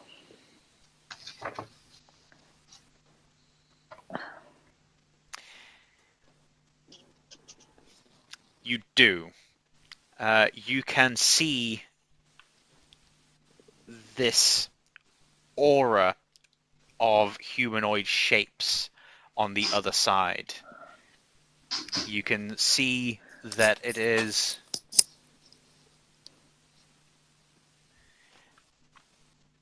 a sort of energy that's sucking into itself, like if you're watching an explosion in reverse. You see this roiling torrent of this purpley black energy folding into itself, into the middle of these humanoid forms. There are 7 of them, and some of them are missing the occasional limb, like legs or arms. You know that this is a sign of necromantic magic, and you can feel that weird tickle at the back of your throat that you can never quite get rid of. Can we go upstairs and long rest? I want my smites back. Yeah, I think that might be a good idea.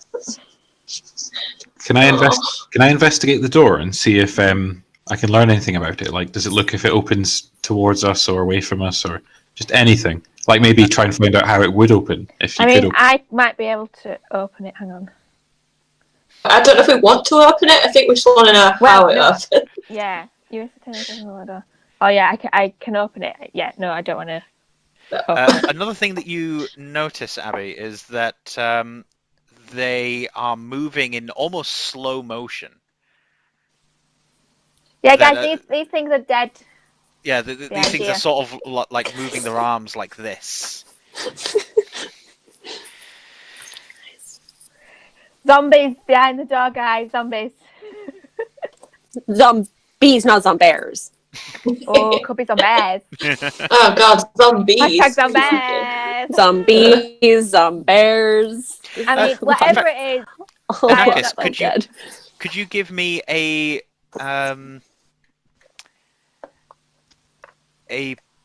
perception or nature skill check? I'll let you choose which one you'd prefer, but with disadvantage.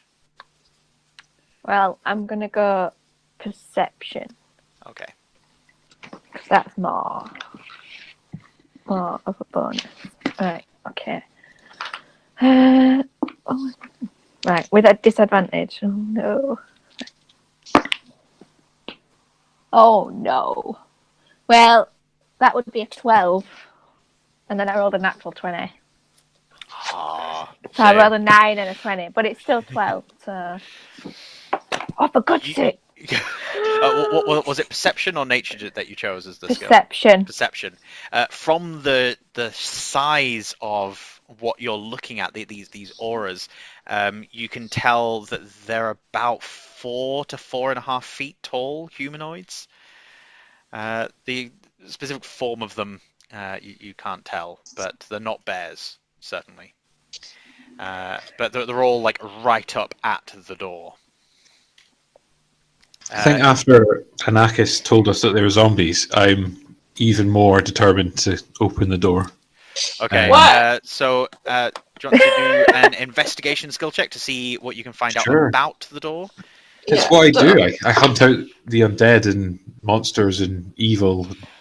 30. I really want a long rest. 16. I need a long rest. I've got 2 spells left. Was that 16, Daniel? Yes. Yes. By having a quick look around as this banging sound is starting to feel like actual pressure against your ears and the sides of your head, this endless banging, you're able to, for a moment, center your thoughts and look around you. The vines aren't coming from here. The vines have tried to get in here. There's a lot of liquid near the base, and there's no obvious handle. Looking up, you can see that while some of the vines have tried to creep up, there's a bit of a gap at the top of the door that does not exist at the bottom. This is less a door and more a barrier that has descended from the roof down. So it could be lifted. No. I give it a go, but I don't think. No! No, oh my God. We all I grapple him away from tackle the door. Airden. I will Tackle muscle Airden. Paladin in and grapple him away from the door. So I Airden would- positions himself, wide leg stance, grabs the bottom I of the tackle door, him. and I Amy grapple him. goes to tackle him. I Okay. just punch him in the face. I So- am going to ask everyone to roll for initiative. Because Oh, Airden will be able to no. see Amy jumping towards him, but Amy will be able to see Airden getting ready to lift the door. So let's see what happens first. Yeah, but okay. But I wouldn't let him get a whole way up. I got a natural 20. Oh my God. Why? But yeah, okay. So you start off from the door first, but I would run and tackle you before it gets all the way up. Well, let's see what happens. So we've got Grapple check. Guess 20 who odd else for rolled a Airden. 20? Airden? Yes, you did. Yeah, I did. so Uh, Daniel, what's your total? Oh, I just got a nat 20. If I add on my initiative, it's 23. 23. Laura, what's yours? 22.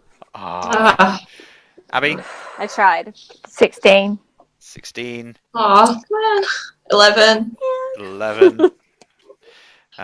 All right. So, Airden, after having a quick look around, looks at the door for a few seconds while Amy, Eden, and Anakis sort of look at Airden. Wheels turning and realizes, like, no, he's not. Is he? Surely. Airden then moves towards the I door. mean- Give me a strength athletics check to lift this heavy metal door. That's Yeah, not I was gonna going be to say, good. like, at least. At least it's not the strength of the team. I'm rolling for disadvantage because I'm still poisoned. Yes. Yes. 11 was the lowest. You manage to get about an inch clearance under the door, and a deluge of water erupts from the base, knocking you from your feet and leaving you flat on your ass, which of course drops the door back down.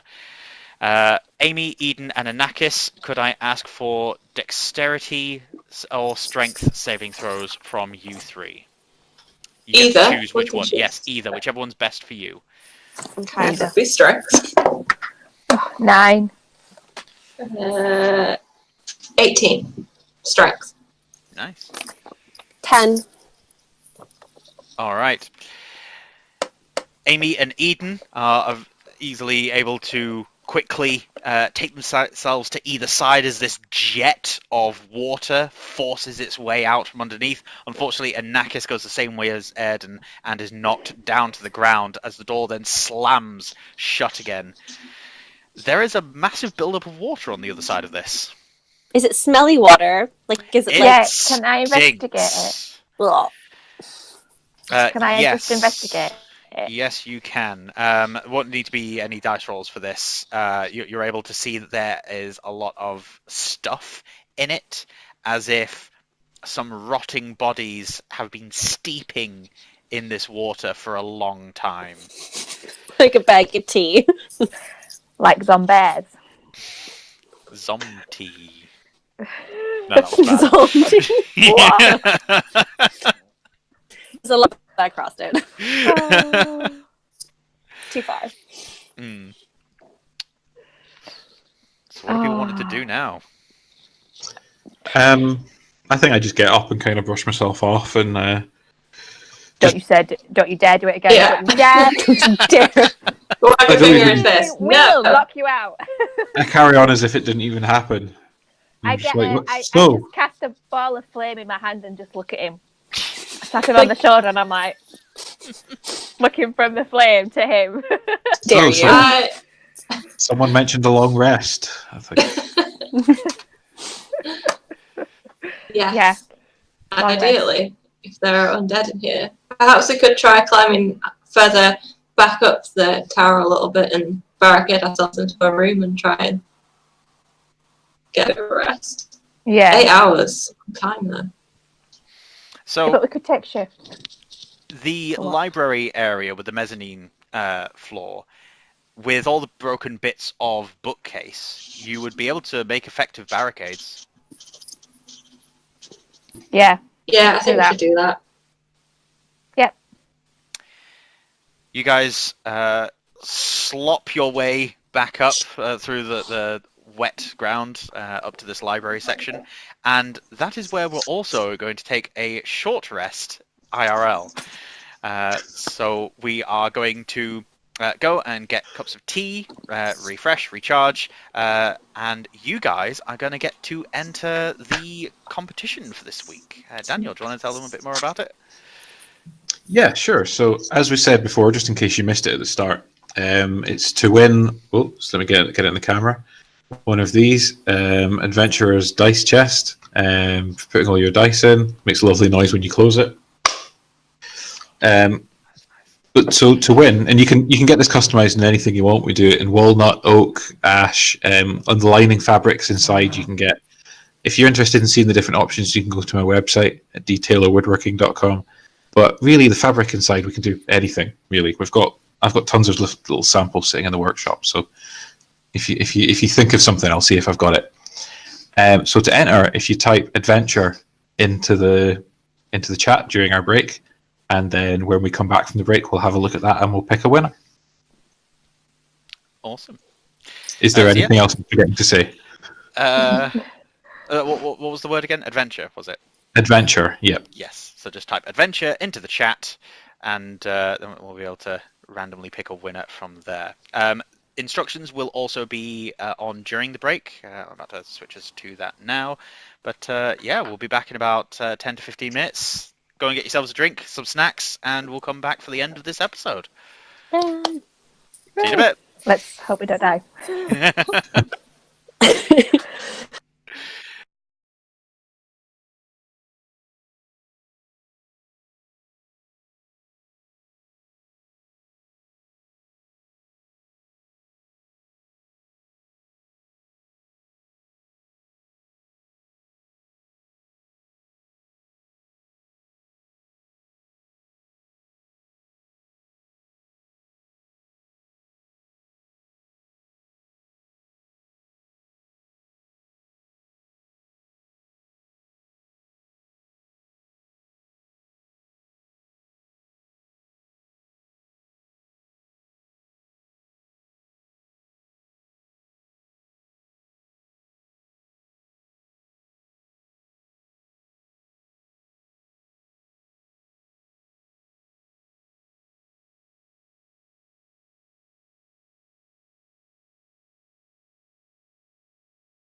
Ladies and gentlemen, we'll be jumping back on the stream.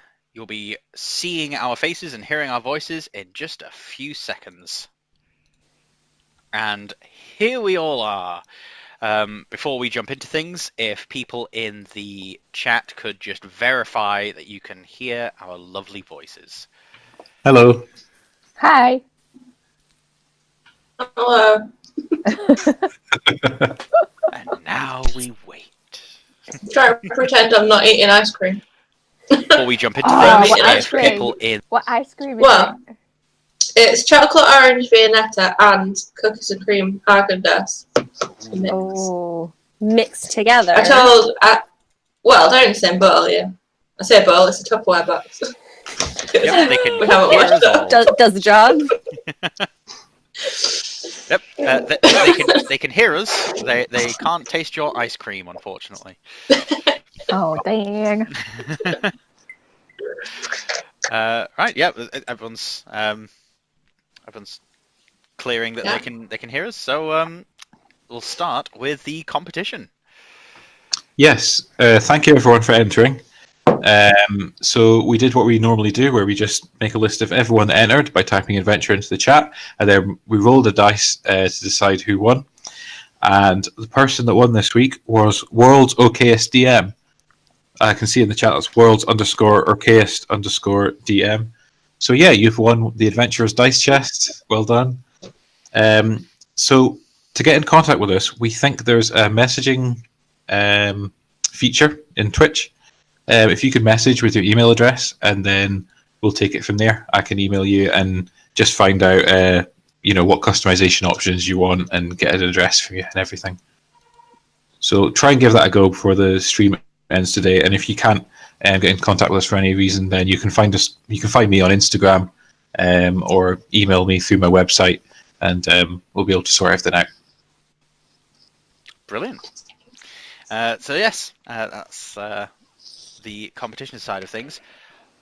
So well done, World's Okayest DM. You can now be the World's Okayest DM with an awesome dice box. Yeah. We also have another announcement, something that you may have noticed on the interstitial B-roll going around while we were on break. There were a couple of pictures with just an Instagram handle. Amy, do you want to tell us about these?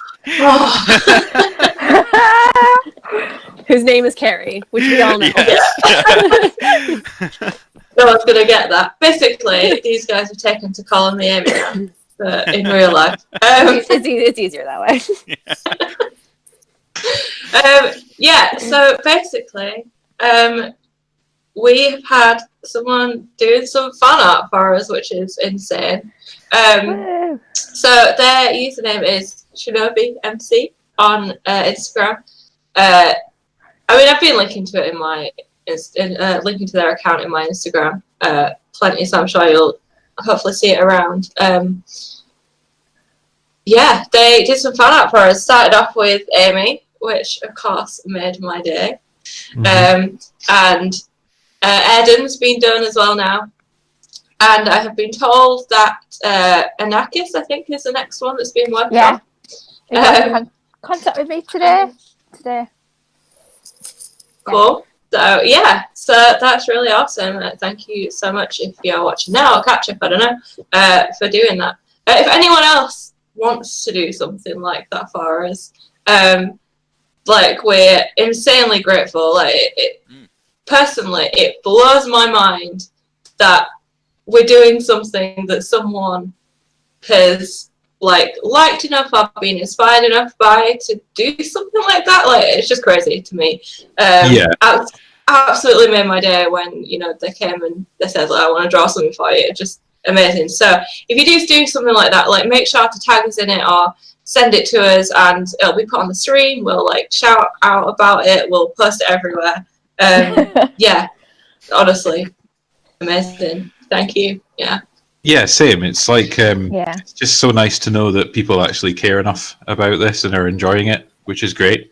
Which goes hand in hand with what I was going to say about it's been so good to get everyone talking in the chat and giving us feedback on everything, especially the new graphics for this week, because everything's constantly evolving and we just want to make this as good as we can for everyone.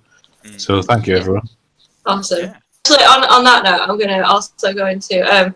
I think we did maybe mention it in the intro before, but our sort of social media platforms that we've put together for this, the Instagram page and the Facebook page, like again, I've just been blown away by the response to those. Like we already hit over, I think we're on like 260 on Instagram, which for such a new account is pretty crazy. And we passed 100 on our Facebook page in like a day, which again, like everyone who's followed it already, like thank you so much for following and interacting and getting involved. And if you haven't already, like do go and take a look, because we try to put things about the giveaways we'll try and put on there first, and there'll be things that won't necessarily go out on our but our business ones straight away.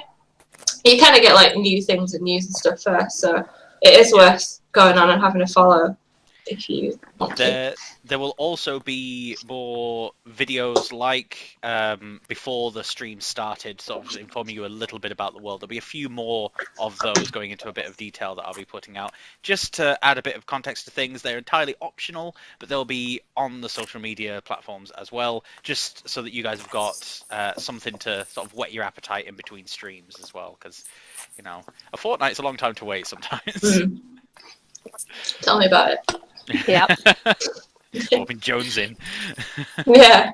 But yes, if people wanted to, go on and I'm going to do the thing that you kind of have to do. But if you want to go on and leave reviews for us, or comments, or giving it likes and shares, like it just super helps us. Like it's a really easy, quick way to help us, reach more people. Like we don't. What we get out of it is basically just sharing this with people and getting people interacting, and any help that you can give by sharing, reviewing, liking, subscribing to the Twitch feed or the YouTube channel, like iTunes reviews, anything like that, it's super appreciated. And the more we know people like it, the more effort we can put into improving it and making it better for you guys. Yeah. Exactly. If it was just us on our own, this would look rubbish. It's only through feedback from you guys and knowing that there are people that are going to be watching this that we go, actually, let's tweak a few things and make it look nice and pretty and entertaining for you guys. So thank you so much to everyone for watching. Yeah. Another few things just to mention, because I promised people that I would, is we are sponsoring the occasional post on a blog, colinlaxworld.com.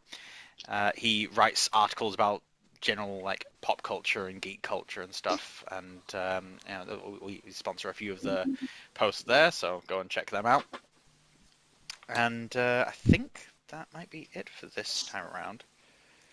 But yeah, like loads of people have been helping us out.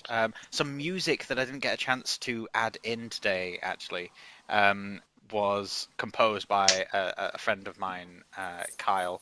So when I get that sorted next fortnight, I'll be able to leave links for him. But the guy that did the opening like image that we've got for Crit It and Hit It, and that's on our social media and stuff as well. Thank you again to them. Anytime anyone wants to help us out, that's really cool. But amazing work. Speaking of Adam Lute, who did our image, I will also mention that there's been a recent article written about him on a website called D&D Duet, or at least that's their Instagram page. Oh yeah, it's really dark. It's a whole thing about how he got into it, why he does it, and it also mentions us in there on the top of the article. So like, do go and have a look at that as well. It's a good read. Good stuff. And I suppose the final thing would be a bit of a plug. In a week's time, so not tomorrow, but next Saturday, I'll be in Manchester at the Hidden and Stranger convention. So if you're there and you fancy playing some D&D with me, I'll be there. I'll have a table. Zap Fab Cafe. So that's I think all the announcements and things. Mhm. Think so? Awesome. Shall we play some D&D or should we do Yeah. something else? Yeah. Should we play some blackjack or cribbage? Well, I think we're going to get a long rest. I think we're going to go to sleep. Yeah, somewhere. An uninterrupted, Yeah, not much perfectly D&D. fine long rest. All Equally, right. as I've already rubbed all my stuff off my sheet. Just saying. Oh, yeah, I can get back to full health. I didn't do that. Yes, you can. The long Thank rest God. does not remove the poison, but Damn. you are back up to full health. Can I retcon in? I've had 5 lay on hands left. Can I use that on him before I go to sleep Yes. to get rid of the poison? Yeah? Yeah. Okay, so lay on hands, curing the poison as you guys are setting up the barricades and things. Who's going to go on first watch? Hello. Okay. You are not invited, Airden. Not invited this time. Not invited. Know what happens every time you're around. So am I genuinely not allowed in the little sleep camp we've made? Well, I think Airden shouldn't be allowed on watch by himself. I think someone damn. needs to be on watch with Airden. I volunteered to be Yeah, on watch with Airden. you've seen right Come on. through me. I will. Yeah. Be on Should we watch do while three- Airden's not friends. Should we do 3 hours each? That will cover it, won't it? Yes. Yeah. Well, Eden and Airden don't need like 6 hours sleep. That they can just meditate for 4 hours, and then the other 4 hours they can mill about, and be on watch. Yeah, go play with the door, stuff like that. Nope. Don't touch that door. Don't you touch that door. Ew. Leave it alone. I bet you stink like rotting flesh too. Oh yeah, How do I smell? Airden and Anakis. Yeah. But you both Me too. smell really bad. Yeah. You're like bits of stuff stuck in your hair. Like I think Bits that's of dead people. yeah. It's in Dead Airden's people. boot as well. Oh. Oh. Well, squishy and squelchy. Ugh. The one there that's we not a half boot. Yeah, okay, right. I know what I'm gonna do. Just let me know when it's my my watch. Okay, so Laura, did you say Eden was gonna take the first watch? Yep. Okay. Enver perches on your shoulder, looking around this slightly quieter room than the hallway, but still you can hear in the distance this drumming. There's enough distance between you and it that it's not stopping you from getting any rest or getting to sleep, but you're aware of it almost constantly. As Enver's looking around, his eyes seemingly perfect in this darkness, he notices something and slides down your arm. Would you mind giving me a perception check, please?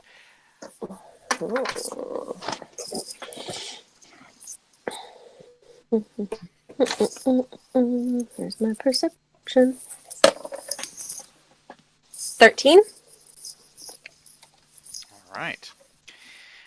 You have seen a glint of something trapped amongst the vines and roots here that Enver has also noticed. It's a chunk of rock.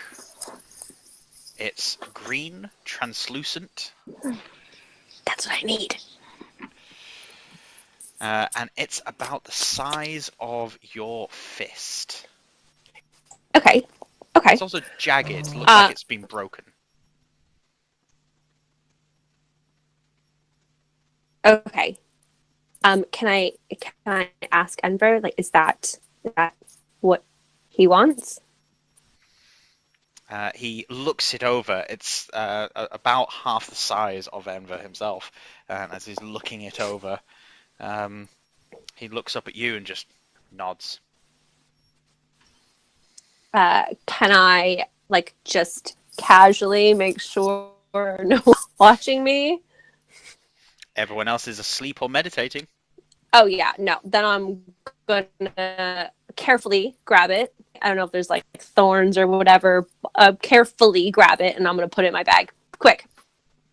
You've noted since entering the tower that there are no thorns on any of these vines. Oh. It seems that the Okay. the vibrant green vines are not so concerned with protecting themselves. You have pocketed a shard of crystal. Perfect. Enver then settling back onto your shoulder towards the end of the second hour of your watch, then leans in close. Why don't we go? Go where? Just go. Like, leave all of them?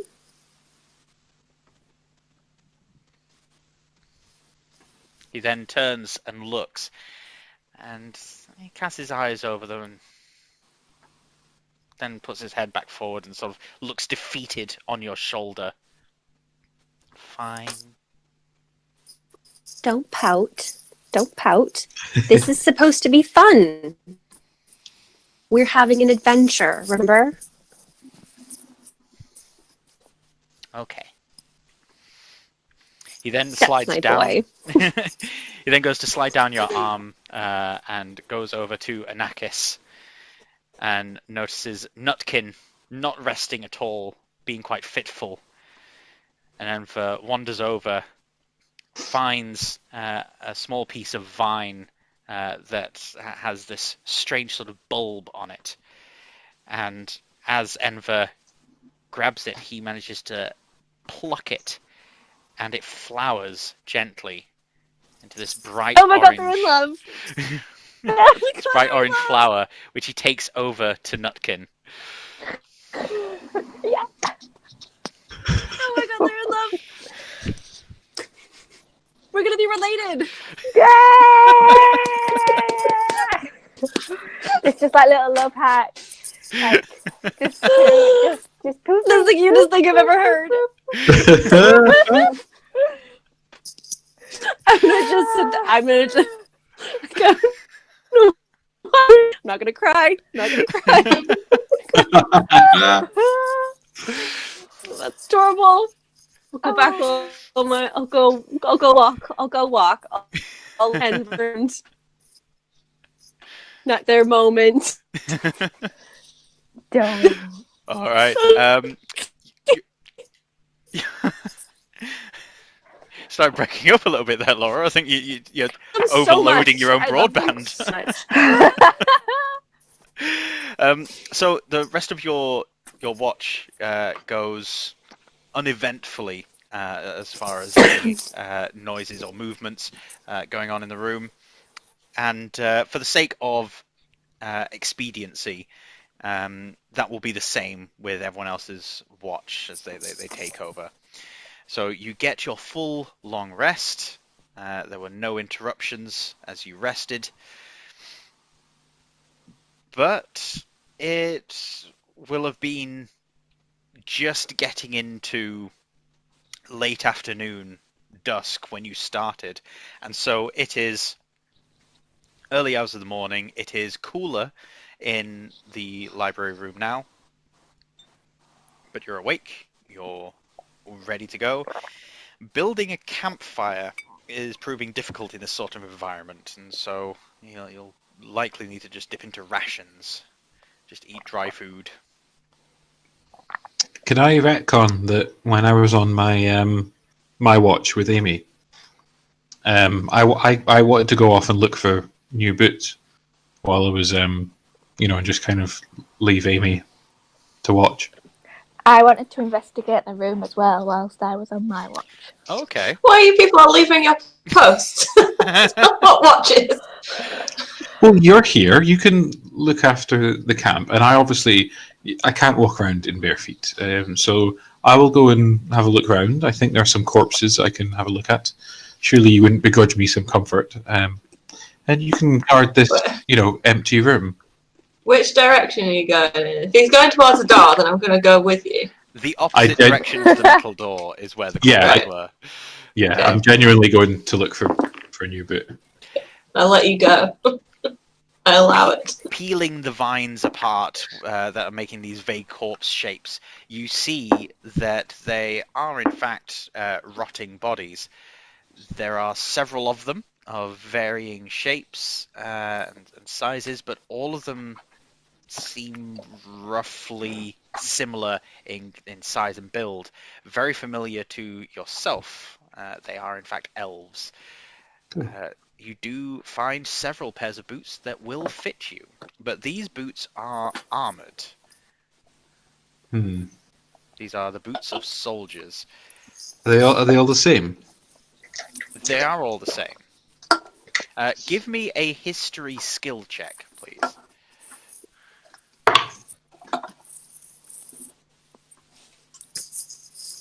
Um, 16. These are ancient elves indeed. This armor has been out of date for centuries. Belonging to several clans as well. Some to the Tackintires, some to the Edels. Are the boots... Are they stylish in any way, or are they just purely functional? They are elven boots, so they are certainly stylish. Okay. Yeah. They have metal plating built into leather. So it's like plated, studded leather boots. They are flexible enough to allow the full range of movement. They don't give you any extra armor bonus or anything, because they're just on your feet.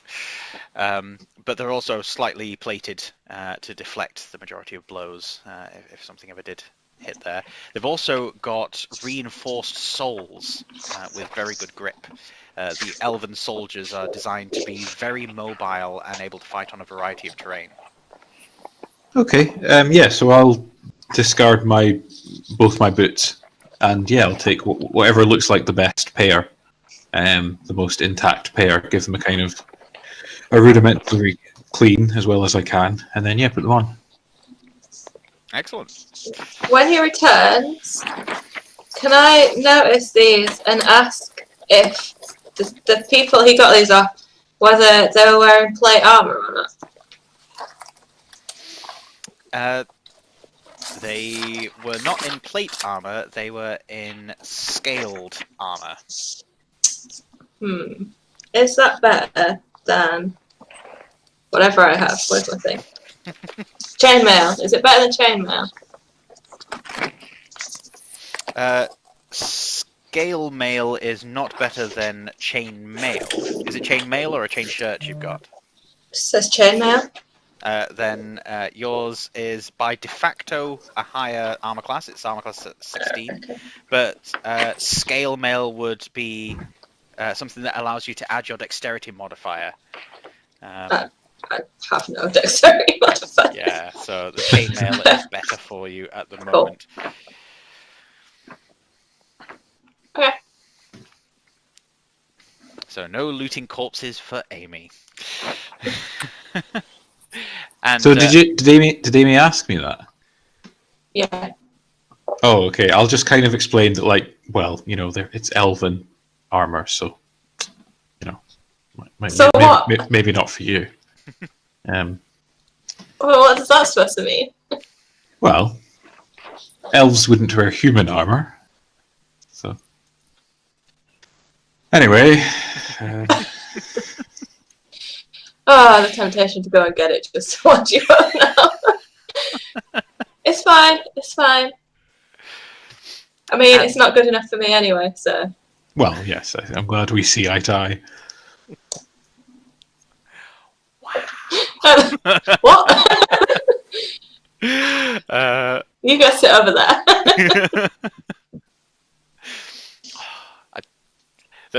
There are times where I'm like, I like Airden. And then there are other times where I'm like, Aiden's a bit of a... Anakis, when it comes time for your watch. You're wanting to go and investigate this room a bit. Yeah. Like, yeah, I want to see if I can find anything. So, well, any herbs, any medicinal stuff, anything that might help me figure out where crystals could be located. Because are we in the library right now? Yes. Yeah. So, I mean, I'm not a massive fan of books, but anything that might give me an indication of as to where the crystals might be, or who may have put them there, anything like that. Give me an investigation ability roll.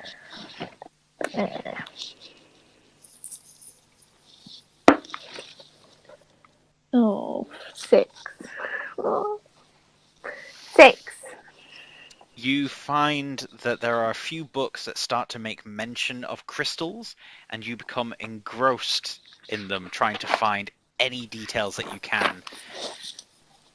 The details that you manage to dig up are things that you already know as a druid, that these crystal towers are all over the world, that they contain great magical energies, and that wizards will often build towers and castles to protect them around about them, that they're often where the seats of empires are, and that they're highly sought after.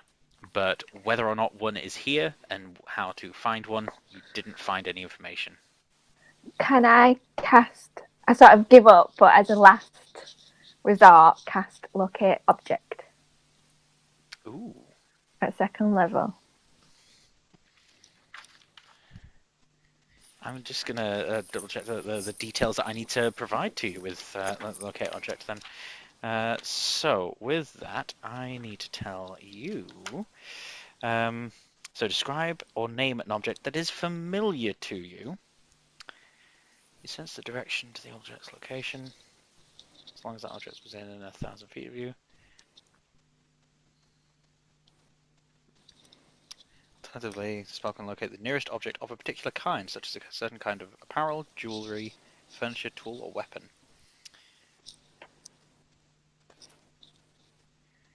Okay. Do you think it'll work? Will it allow? Depends how familiar. Well, you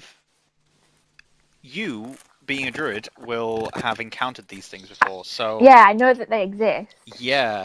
I just don't know where. But I know that they're in the grid. Yeah. Tower. All right. Locate object. Yeah.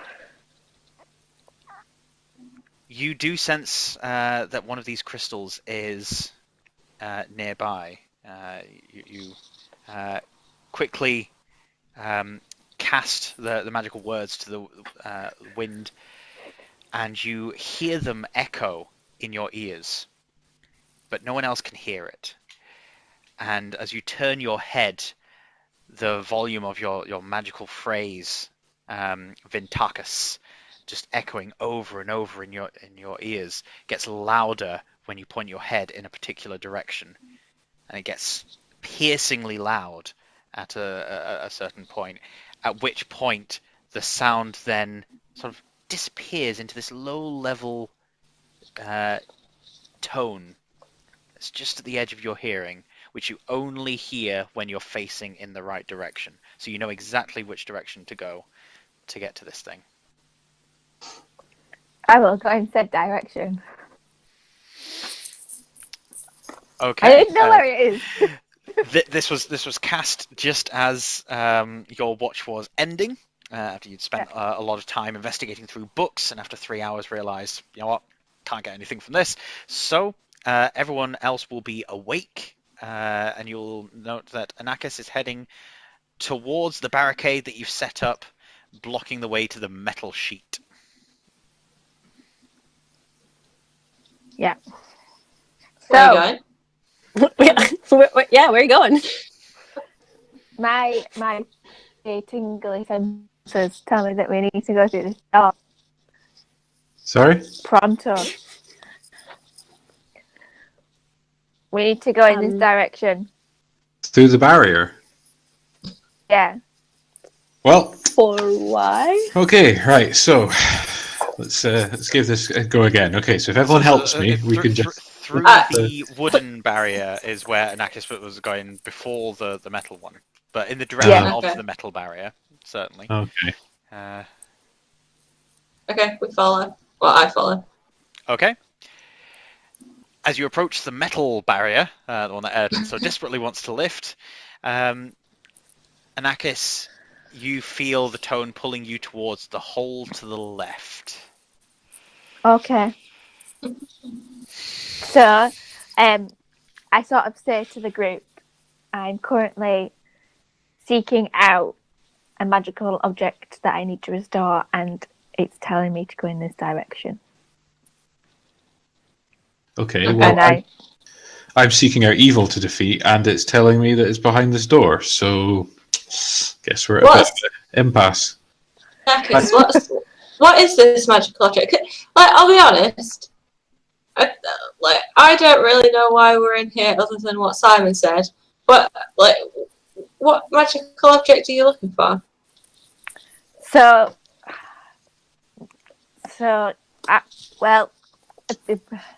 I'm currently looking for something that will restore the natural order to the current the current environment. There is an imbalance, and there's certain magical object, I believe, is a crystal, and this crystal needs to be restored to its former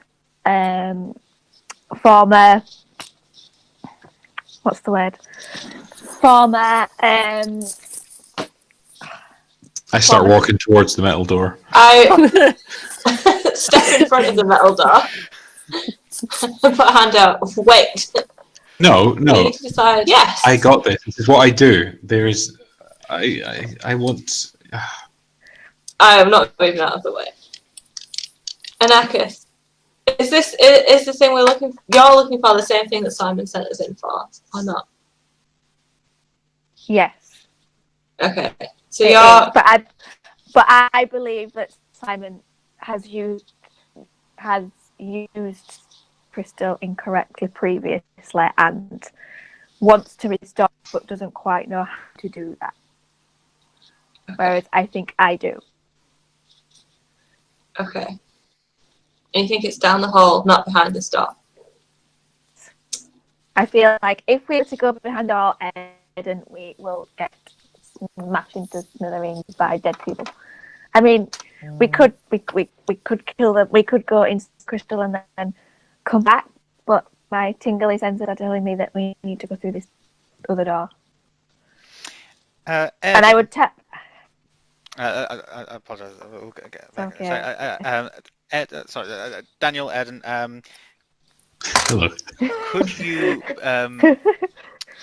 please make me a perception check and tell me the results in a moment? Abby, continue. Sorry. I can't remember what I was going to say now. It's gone. Oh, I'm sorry. No, it's fine. It's fine. Yes, there's a lot more to it, but that's the basis of why I'm on my own, wandering, looking for said things, and not really knowing what I'm doing because I was suddenly sent off to do this. So yeah, it needs to be done quick if I can do it quickly. Okay. Yeah. Okay. Daniel, what was the result? 21. Ooh. You've noticed that water has begun pooling around Amy's feet, and that there is a straining sound against the metal, and the banging has stopped. Oh man. I don't know what Airden would do.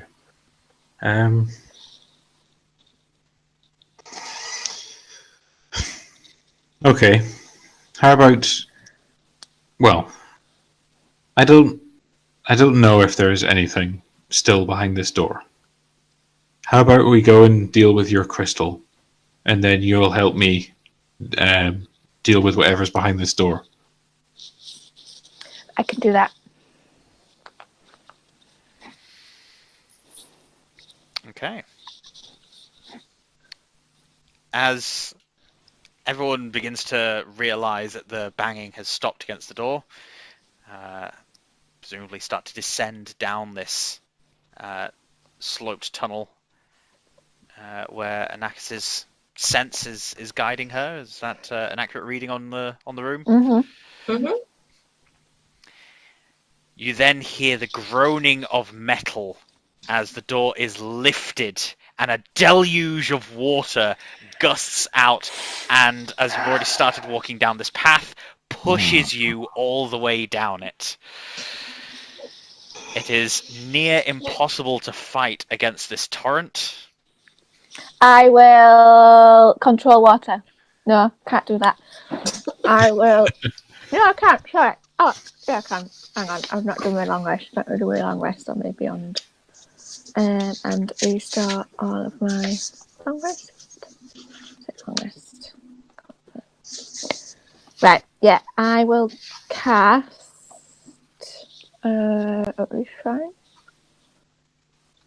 Where is it? Destroy water.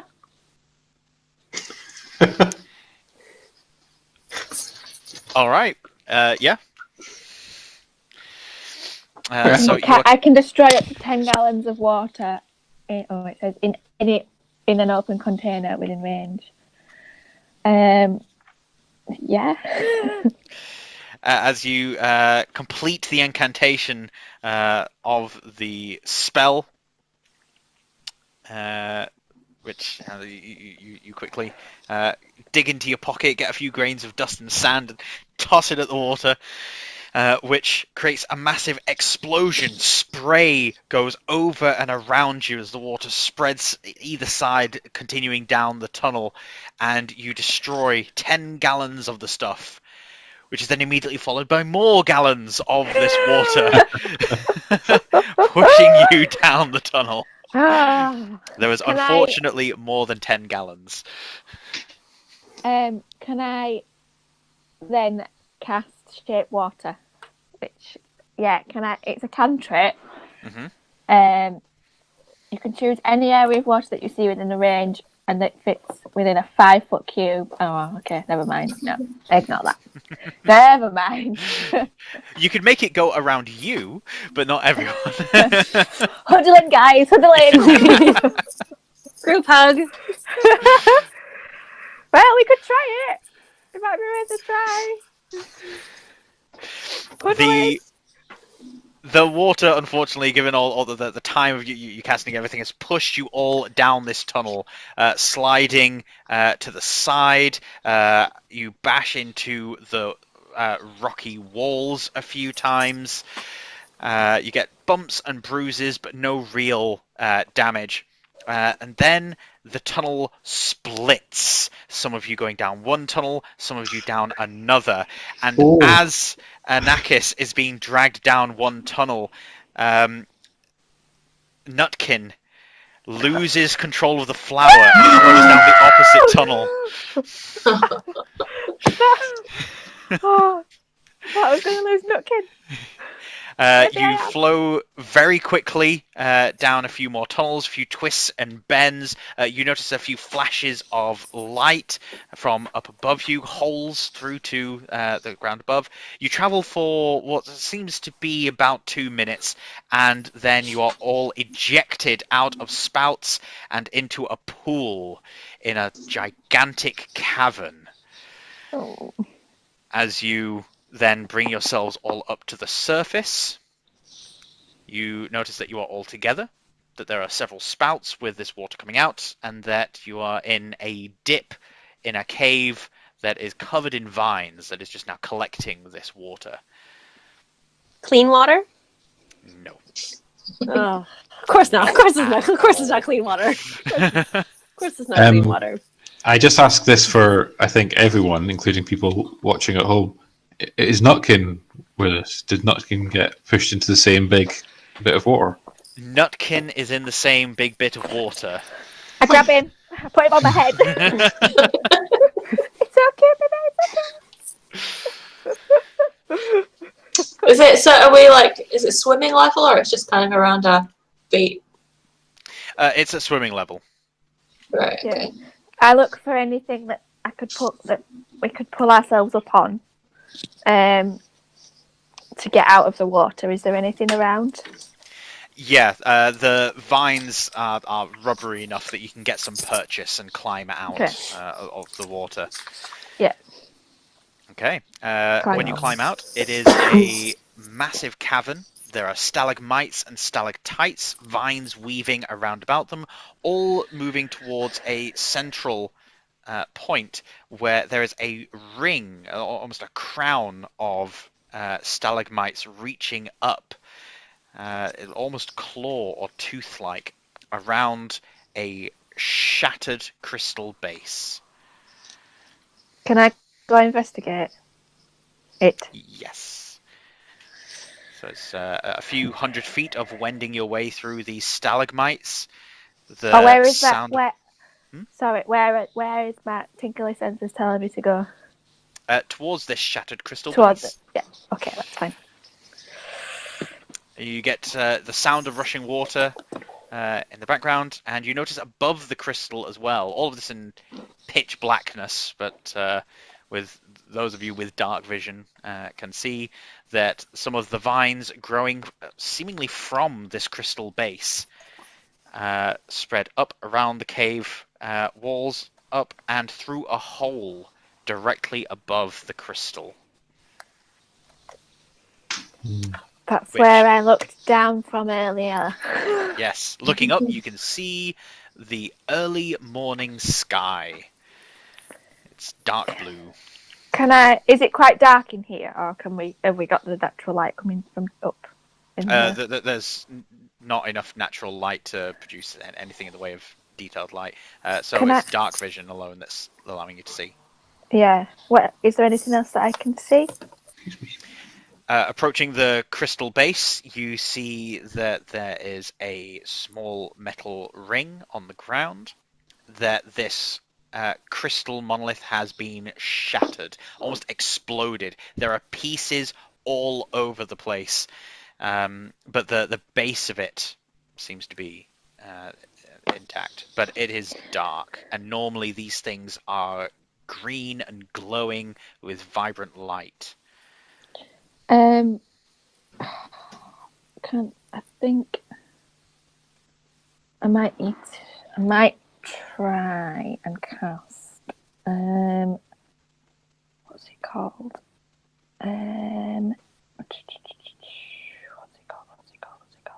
What's the one? What's the stone? I'm thinking of a stone spell. I can't remember. Stone shape? Maybe.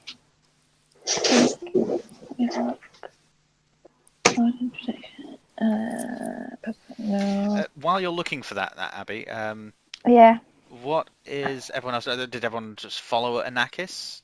Or Yeah. The water, yeah. I Yeah. followed you. Can I pick up some of the pieces of crystal and just put them in my pocket? Yeah. Some of the shattered bits that are just like lying around. Yeah, they range in size from like very small, thin slivers to like big hunks of rock. Can I investigate? Sorry, go on. No, it's fine. I'll just take a few. Yeah, can I pick up one and just investigate it, see if I know anything about it? Maybe it's kind of, I don't know, just anything I can tell about it, like how powerful it is, if it's giving off anything, if it's being broken, is it completely like inert? Give me an Arcana skill check, please.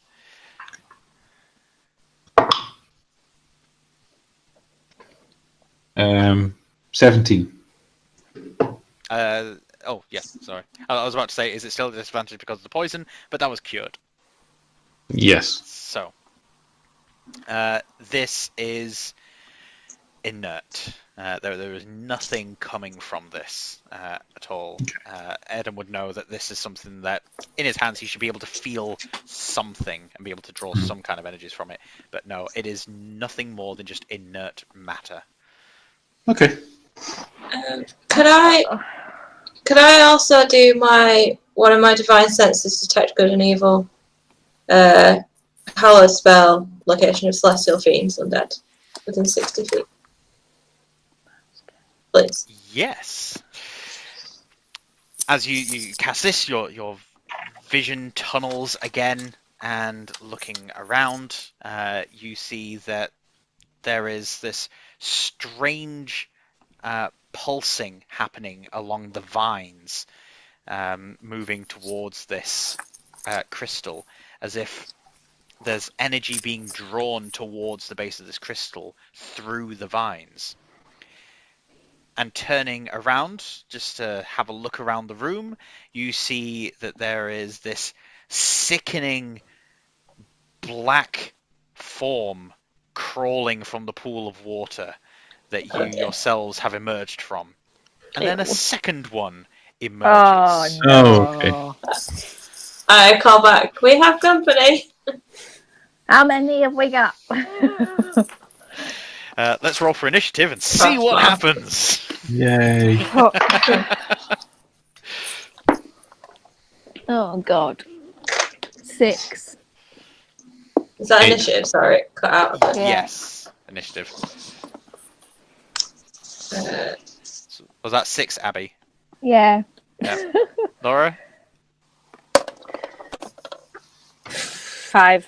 5. Yeah. Daniel? 8. It's going 8. away. And Kerry? Taking it out. 12. Boo. Sweet. Okay. Emerging from this pool and sliding out of these tunnels and splashing into the pool behind them, now that your attention is drawn away from the crystal and back towards where you guys came from, zombies. Undead Yay. elves crawling with broken swords and spears, crawling their way towards all of you.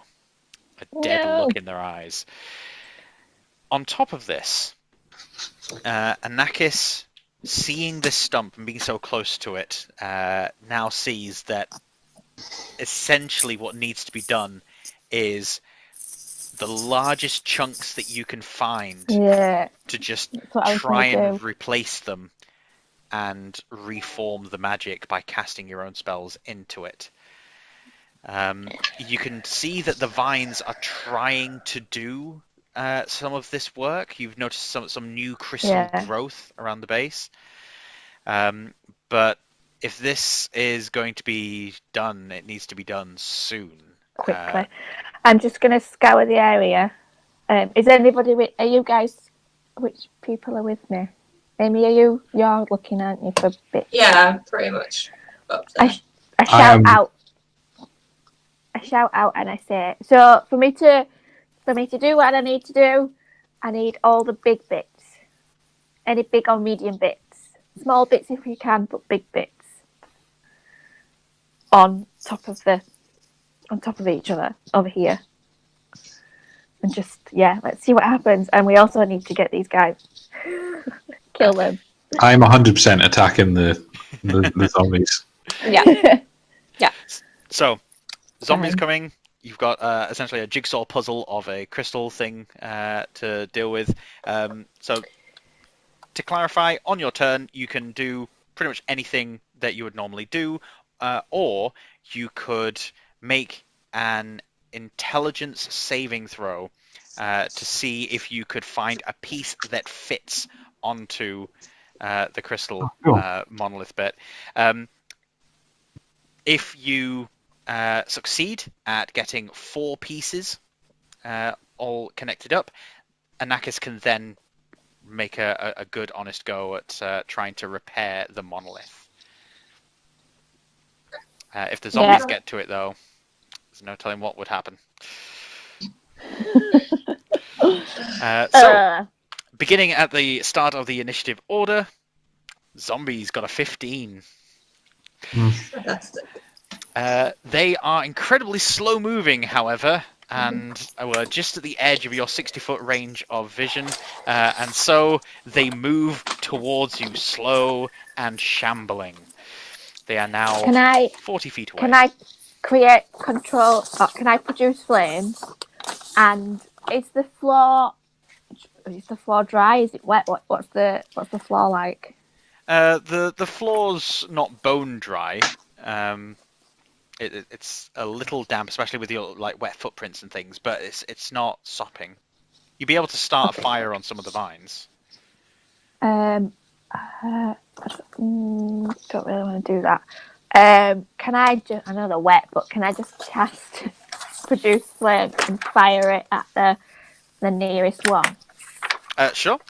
Kerry's turn is first. You got a 12 with sorry. initiative. It's all right. But I mean, it's also like coordinating tactics as well. So Yeah. that's what Abby's planning on doing.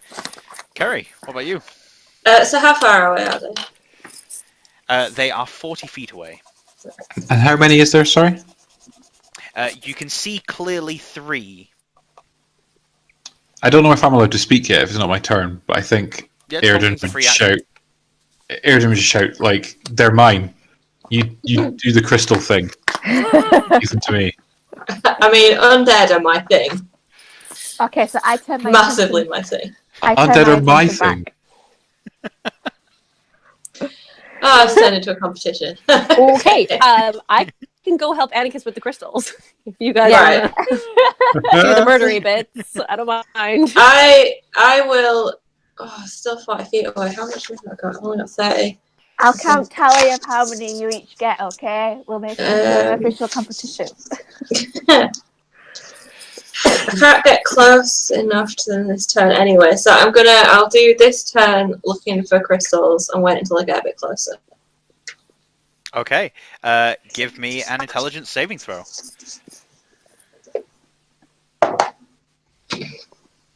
Nah, it's 2. 2. You find I'm not a smart. massive chunk, you roll it towards the base and try to slot it in place, but it just does not fit.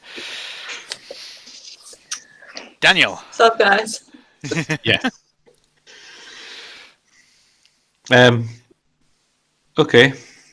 I run as fast as I can and as far as I can towards them, towards the zombies. All right. So my movement's 30 feet, so I don't know. I presume that just means I can move 30 foot on my go. You can take the dash action, which would then allow you to move your speed again. So you could move up to 60 feet, but then you wouldn't be able to make an attack action. I think that's okay. I'll dash. Okay. I just want to get in the fray. I don't really see them as threats. I'm more just excited by, like, this is my prey.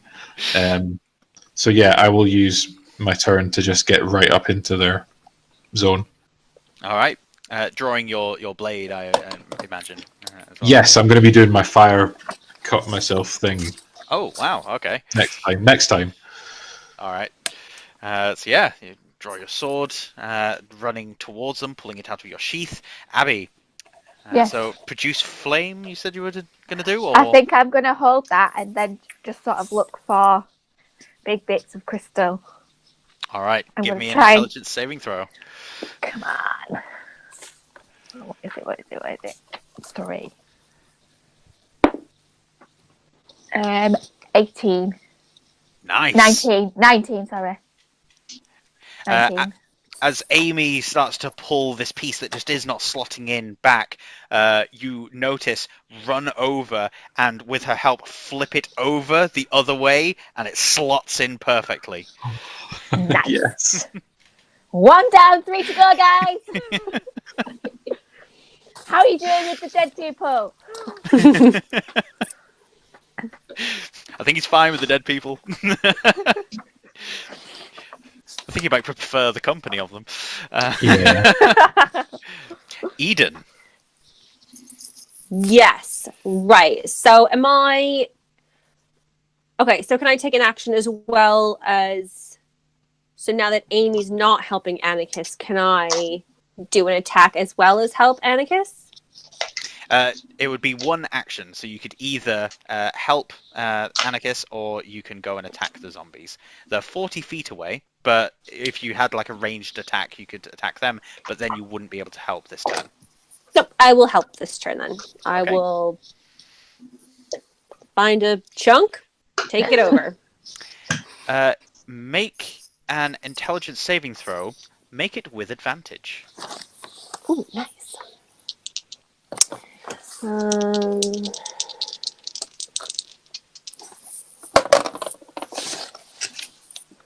20. Nice. High five. Team horse. Yes.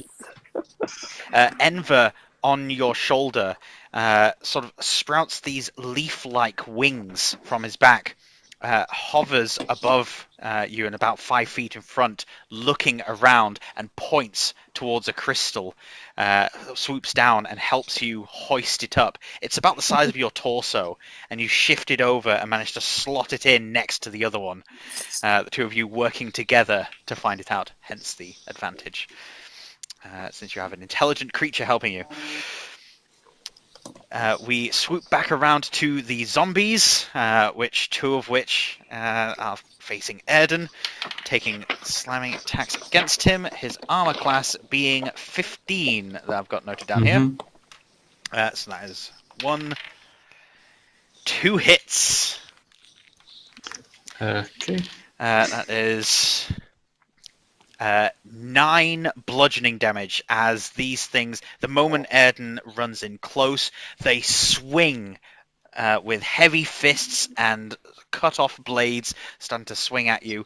And it's not that they penetrate through your armor and get you directly, but the fact that these things are coming out of the gloom and forcing you to stop in your tracks as they punch into your chest, that just sort of like shakes your confidence enough that you feel like you can't go as many rounds with these guys as you could before. Kerry. Okay. They've not moved closer, have they? They've not moved closer, no. They've started swarming around Airden instead. Alright, I will also dash action. Alright. Over there, seeing that I'm not much help in the whole intelligence area. Yeah, I'll dash action over. Let me just see if we've got any. The other option is you could do the aid action, which is you basically defer your go and just give Anakis an advantage on her intelligence check. Nah. Nah. Splat some zombies. Basically. The one spell I want to use is the one spell card I couldn't find. Yeah. What weapon do you normally use? What would you be fighting with when you got into melee? A longsword? I've got a longsword written. You could throw a longsword 10 feet. So you could move your 30 feet and throw the longsword at a zombie, and then just on your next turn, move up, get the longsword back. I mean, I also have javelins if we were going with that, but... That's another option. Alright, I'll throw a javelin. I'll get a bit closer. Still have to be 30 feet away, so if I move 10 feet and then throw it. Right? That's how it works? So as long as you're within 30 feet throwing it, then it's not an advantage. Okay. So you can move 30 feet and then throw it, and then being 10 feet away doesn't hurt. Then I do that. Nice. Okay, so... Weaving through a few of the stalagmites, drawing the javelin back, letting go. 12. And it stabs into the middle of this zombie. How much damage does it do? 10 piercing damage. Nice. I rolled the maximum I could possibly do. Great. The javelin goes all the way through. You can hear this loud snap that echoes against a few of the stalagmites as it's obviously penetrated the spine of this elven zombie, and it slumps on the javelin as it clatters to the ground. Is that dead? Yes, it is dead. I shout to Airden, 1 to me. How many is that, sorry? 1 to Amy. 0 to Airden. That's 0 to Airden. Airden, it is now your go. There's something I've been wanting to use, which is a reaction, so I don't know if it would have happened. It happens when a creature falls unconscious or dies within 30 feet of me. So would that have just happened when... Yes, that's just happened now, yeah. Okay. Blood Curse of the Fallen Puppet. As a reaction, when a creature falls unconscious or dies within 30 feet of me, I can make it attack. The creature makes one attack against a target of my choice within its attack range. And yeah, I'll get it to attack the other zombie. Oh, nice. I've not seen We that kill before, it. but all right. Unfortunately, not. It doesn't do enough damage to kill itself. Oh. But yeah, as the spear plunges through this first zombie, it lets go of its shattered sword, which then flies and sticks into the neck of the other one facing Airden, and now its head is permanently cocked to the side. You notice, Amy, that as you see this happen, there's this weird sort of haze around Airden for a brief moment, almost reaching out with tendrils and grabbing this sword and throwing it into the neck of this thing. But with a blink, it's all gone. So it could have just been a trick of the light, or the lack thereof. So does that reaction, does that use up part of my go? I'm not sure how, I've never had... Your reaction regenerates at the start of your go. Right. So that reaction would have happened during Amy's turn. Now it's your turn. You have your action, movement, bonus action, and reaction all back. Awesome. Okay, I'll do my Crimson Rite, which is where I, by sacrificing some of my blood, I light my sword on fire, and it can now do fire damage. But I've got to take damage for that. Sorry, just a second. Okay, and I'll attack with my rapier. I'll attack the zombie that I've just, the one that's nearest me, the one which has had its head knocked to one side. All right. So drawing the blade across your arm, drawing the blood, and when you whip it through the air, it ignites into flame. What do you get on your attack roll? Oh, 9. And your attack bounces off the sword hilt that you've just embedded in his neck. Oh no! I just grin. Just shout back, it's still 0! Okay. Do you I get got an multiple assist. attacks at this point? Can you attack more than once? No, not yet, I'm afraid. Oh, that's unfortunate. Right. I'm gonna Unlucky, take Sonny the Jim. kill! Right. Anakis. Yes. Where am I putting the stress in the wrong place? Is it Anakis or Anakis? Well, I say it's Anarchist, but that's just because that's how I've read it. Anarchist. But maybe that's just my accent. It's you and Laura have been saying it different to me, and I also say Tiefling instead of Tiefling, so let's just say it's Anakis. It's fine. I still register Anarchist. Cool. It's fine. I will look for another piece. All right, give me another intelligence saving throw. Come on. 2 down. Oh, you fucker. Well, that's a 3. Plus a 3. Oh, no, plus 4. As you find a piece that... 2. Oh, it's what? 2. It's a 2, not a 3. Oh. Well, you find a piece that looks like it should fit exactly in the slot that you've got next to this massive chunk, but as you try to pull it, it snags on one of the large teeth stalagmites and snaps when you pull it. It is now broken into 2 smaller pieces, which have scraped too much. They won't fit properly, so you have to abandon these pieces and look for a different one. Okay. Eden. Okay, so can I still help with the crystals? Yes, you can still help with the crystals, or you can go and attack the one zombie that eludes death at the moment. Okay. Right. One zombie. Okay. I can't remember from last time with the zombies. What was it? Poison is not effective against them. Is one that doesn't work. So I got Firebolt or I got Eldritch Blast. Eldritch Blast. That's so basic. Elves are so basic. Basic warlock. But it's not. So basic. What are you gonna do? I'm gonna cast Eldritch Blast. Lame. No, I'm gonna do Firebolt. Firebolt. The last one.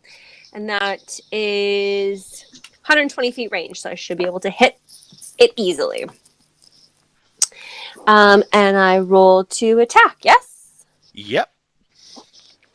And there are no bonuses to that, is there? 13. To the attack, there are. Is there? If it's a spell attack, you get your spellcasting modifier, which for a wolf is 13, charisma, 14, 15, 16, and 18 your then. proficiency modifier as well. 18? 18. That definitely 18 hits. hit. All right. And then, sorry, I don't know if I said I'm going to cast that at level 2.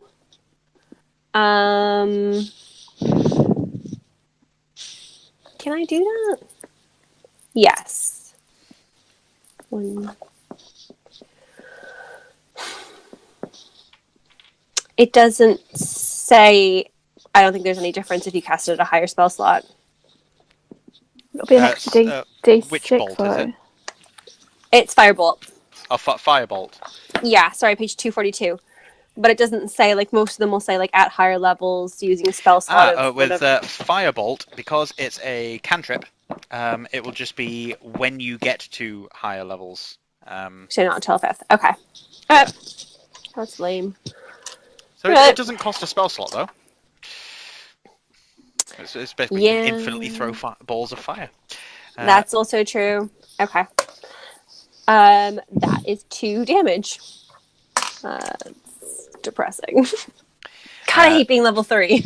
I hate it. Soon.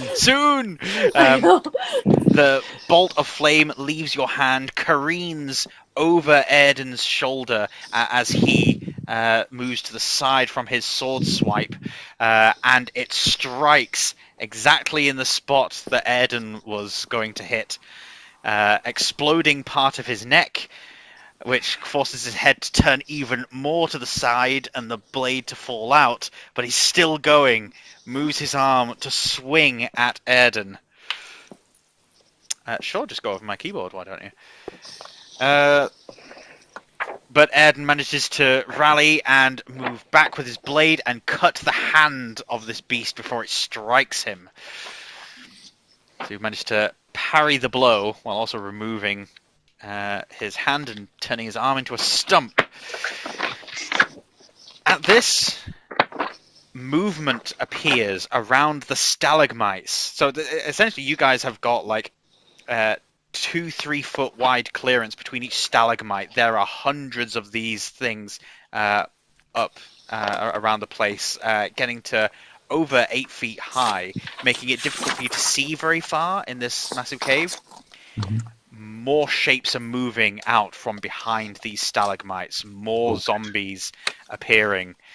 They number in at least the dozen now. Oh no, guys, we have a problem over here. There's Some more of them- chat. Some of them appearing around near Anakis and Eden. Do I okay. Okay. So they have basically shambled out from the shadows and from around behind stalagmites, and are about 10 to 20 feet away, depending on who I'm talking about. So Eden, Anakis, they are 10 feet away. Amy, Airden, the rest of them are about 20 feet away from you guys, with the exception of the one that's directly in front of Daniel right now. Kerry. Yes. I'm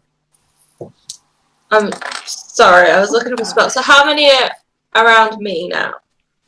About 12. About, like, If you want in to range? If you want to spend your action to do a perception check, you can get an accurate number. You are just seeing a lot of movement right now. I'm not using an action of perception. No. Alright, well, I'll just get up close to the nearest one. That's not that one. I'm not wasting my go on that one. So, seeing as though Airden is wholly confident in his abilities with these things, yeah, I'll go to another closest one. Oh, will that get an attack on me though? No, because you were 10 feet away from Oh, the ones yes. fighting Airden.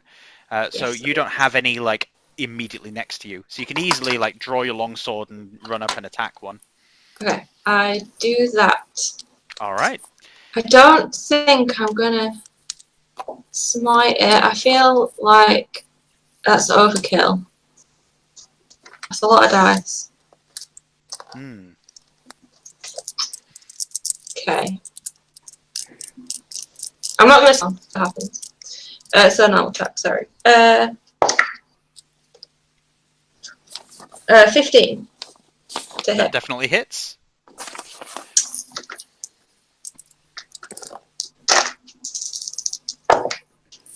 That would be.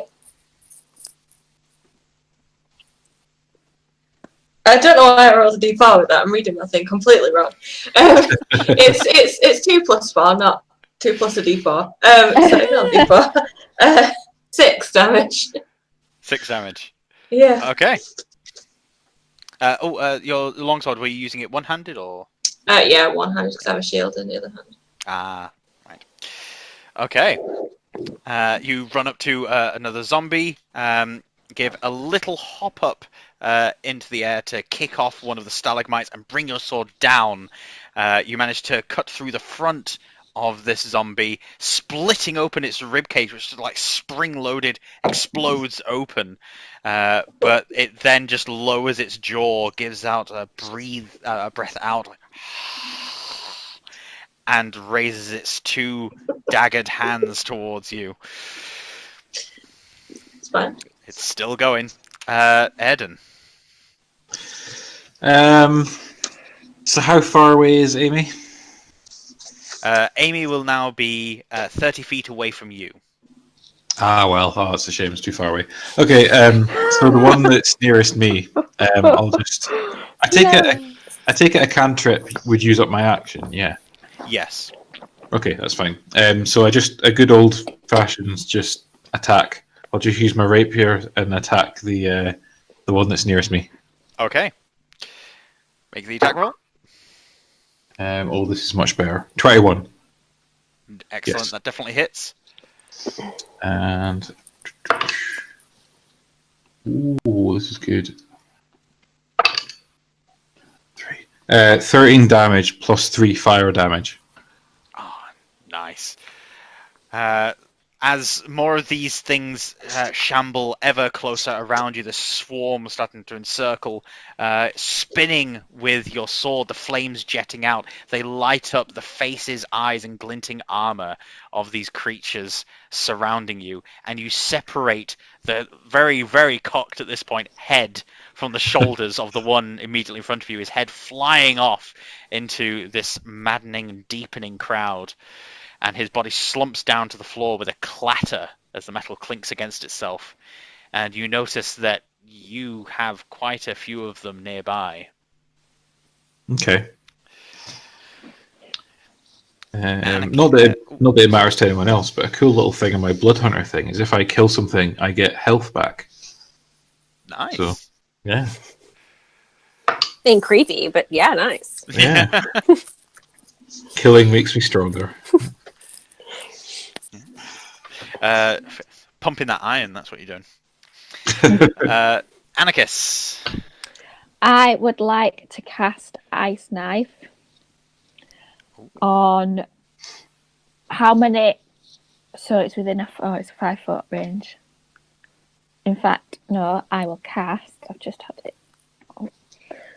I'm going to cast Thunder. Is it Thunder Wave? The one that pushes them away? Yeah. Yes, Thunder Wave. Yeah, it's Thunder basically Wave. like a big cube of force that you create in front of you. The saving throw is 13. It says each creature in a 15-foot cube originating from you must make a Constitution saving throw. On a failed save, a creature takes 2d8 thunder damage, and it is pushed 10 feet away from you. Unsuccessful. They Go on. failed. I got a 2. How many? I'm a. You'll be able to catch in a 15-foot cube. You'll be able to catch 5. Oh, nice. Okay. They're not tightly packed together. It's still better Mm. than no. Come on, baby. Oh, nice. 9 points of damage. 9 to each of them.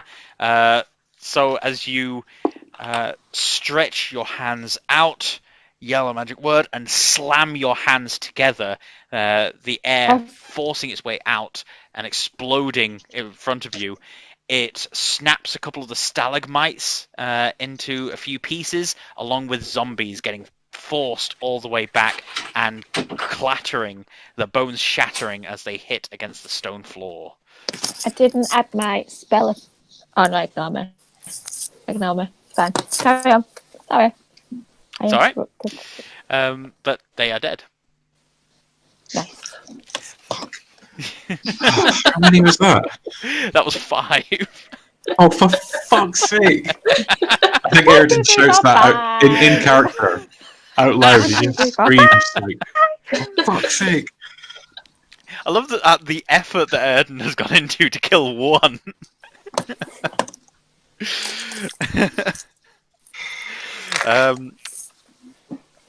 So that was Anakis, Eden, and Enver.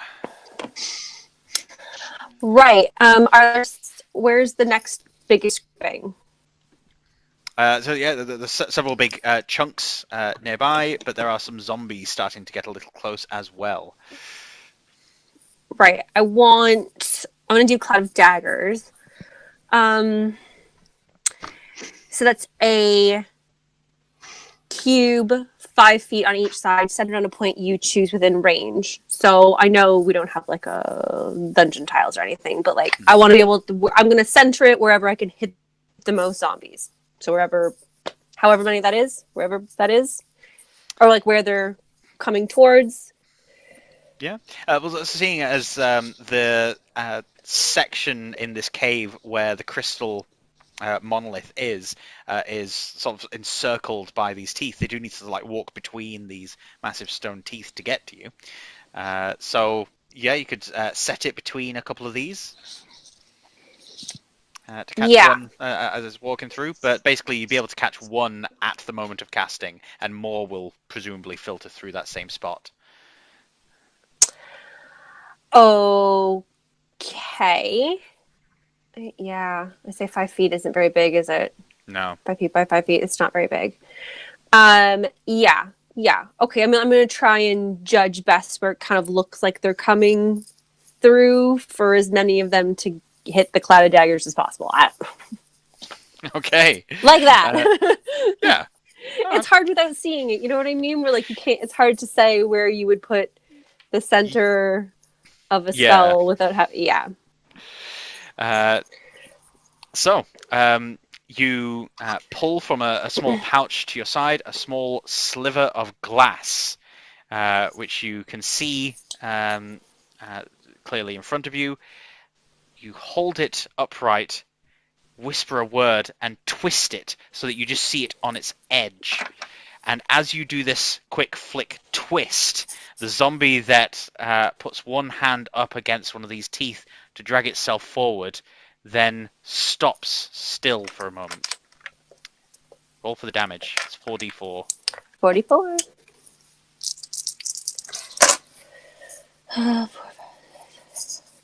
12. And it stays standing there for a moment.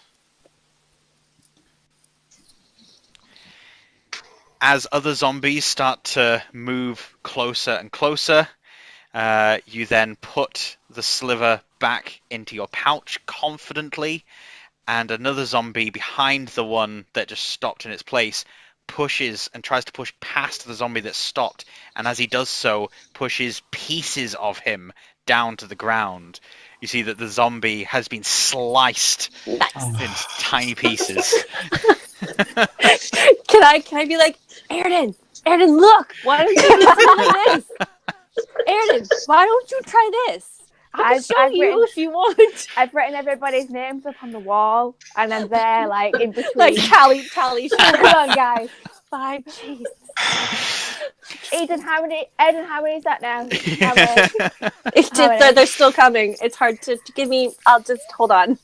As the horde surrounds Airden, gets closer and closer, and now there are 6 of them on him, battering away at his armor, clawing at him, blades getting thrust towards him as he quickly moves to parry them.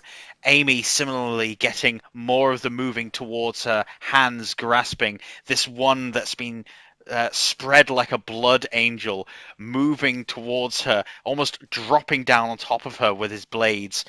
All of this disappears for but a moment as the hall is filled with this booming sound.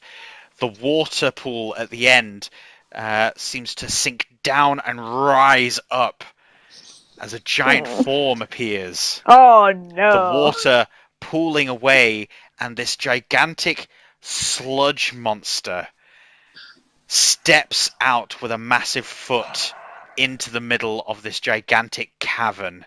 You can see from the ooze dripping down from its arms and the strange shapes making up its face that this is some kind of gigantic evil undead creature, this magical manifestation of evil and death left to linger in dark, endless tombs. Don't you dare end it. Don't you dare. Don't you dare. And that is where we're ending the session. Yay! Boss fight. How big is it? This thing looks to be about 20 feet tall. Oh, that's alright. That's alright. Just 20 feet. Couldn't take it. That's a very Amy attitude. Fine. Fine. You know. Oh, Yeah, I mean, 20? She's Yeah. irrelevant, it's fine. Hi, I'm Amy. What's your name? But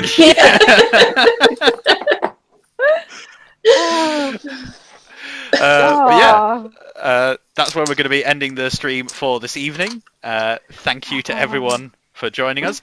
I have ended it again in combat, but No, it's a good place to end it. It Very is, good place yeah, to I end it. agree.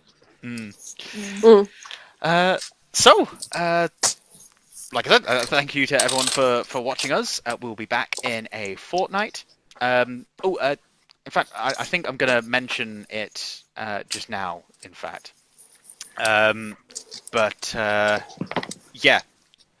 At some point over the next few weeks, my wife and I are expecting another child, and so there may be a disruption between now and in about 5 weeks' time. That's when we're expecting.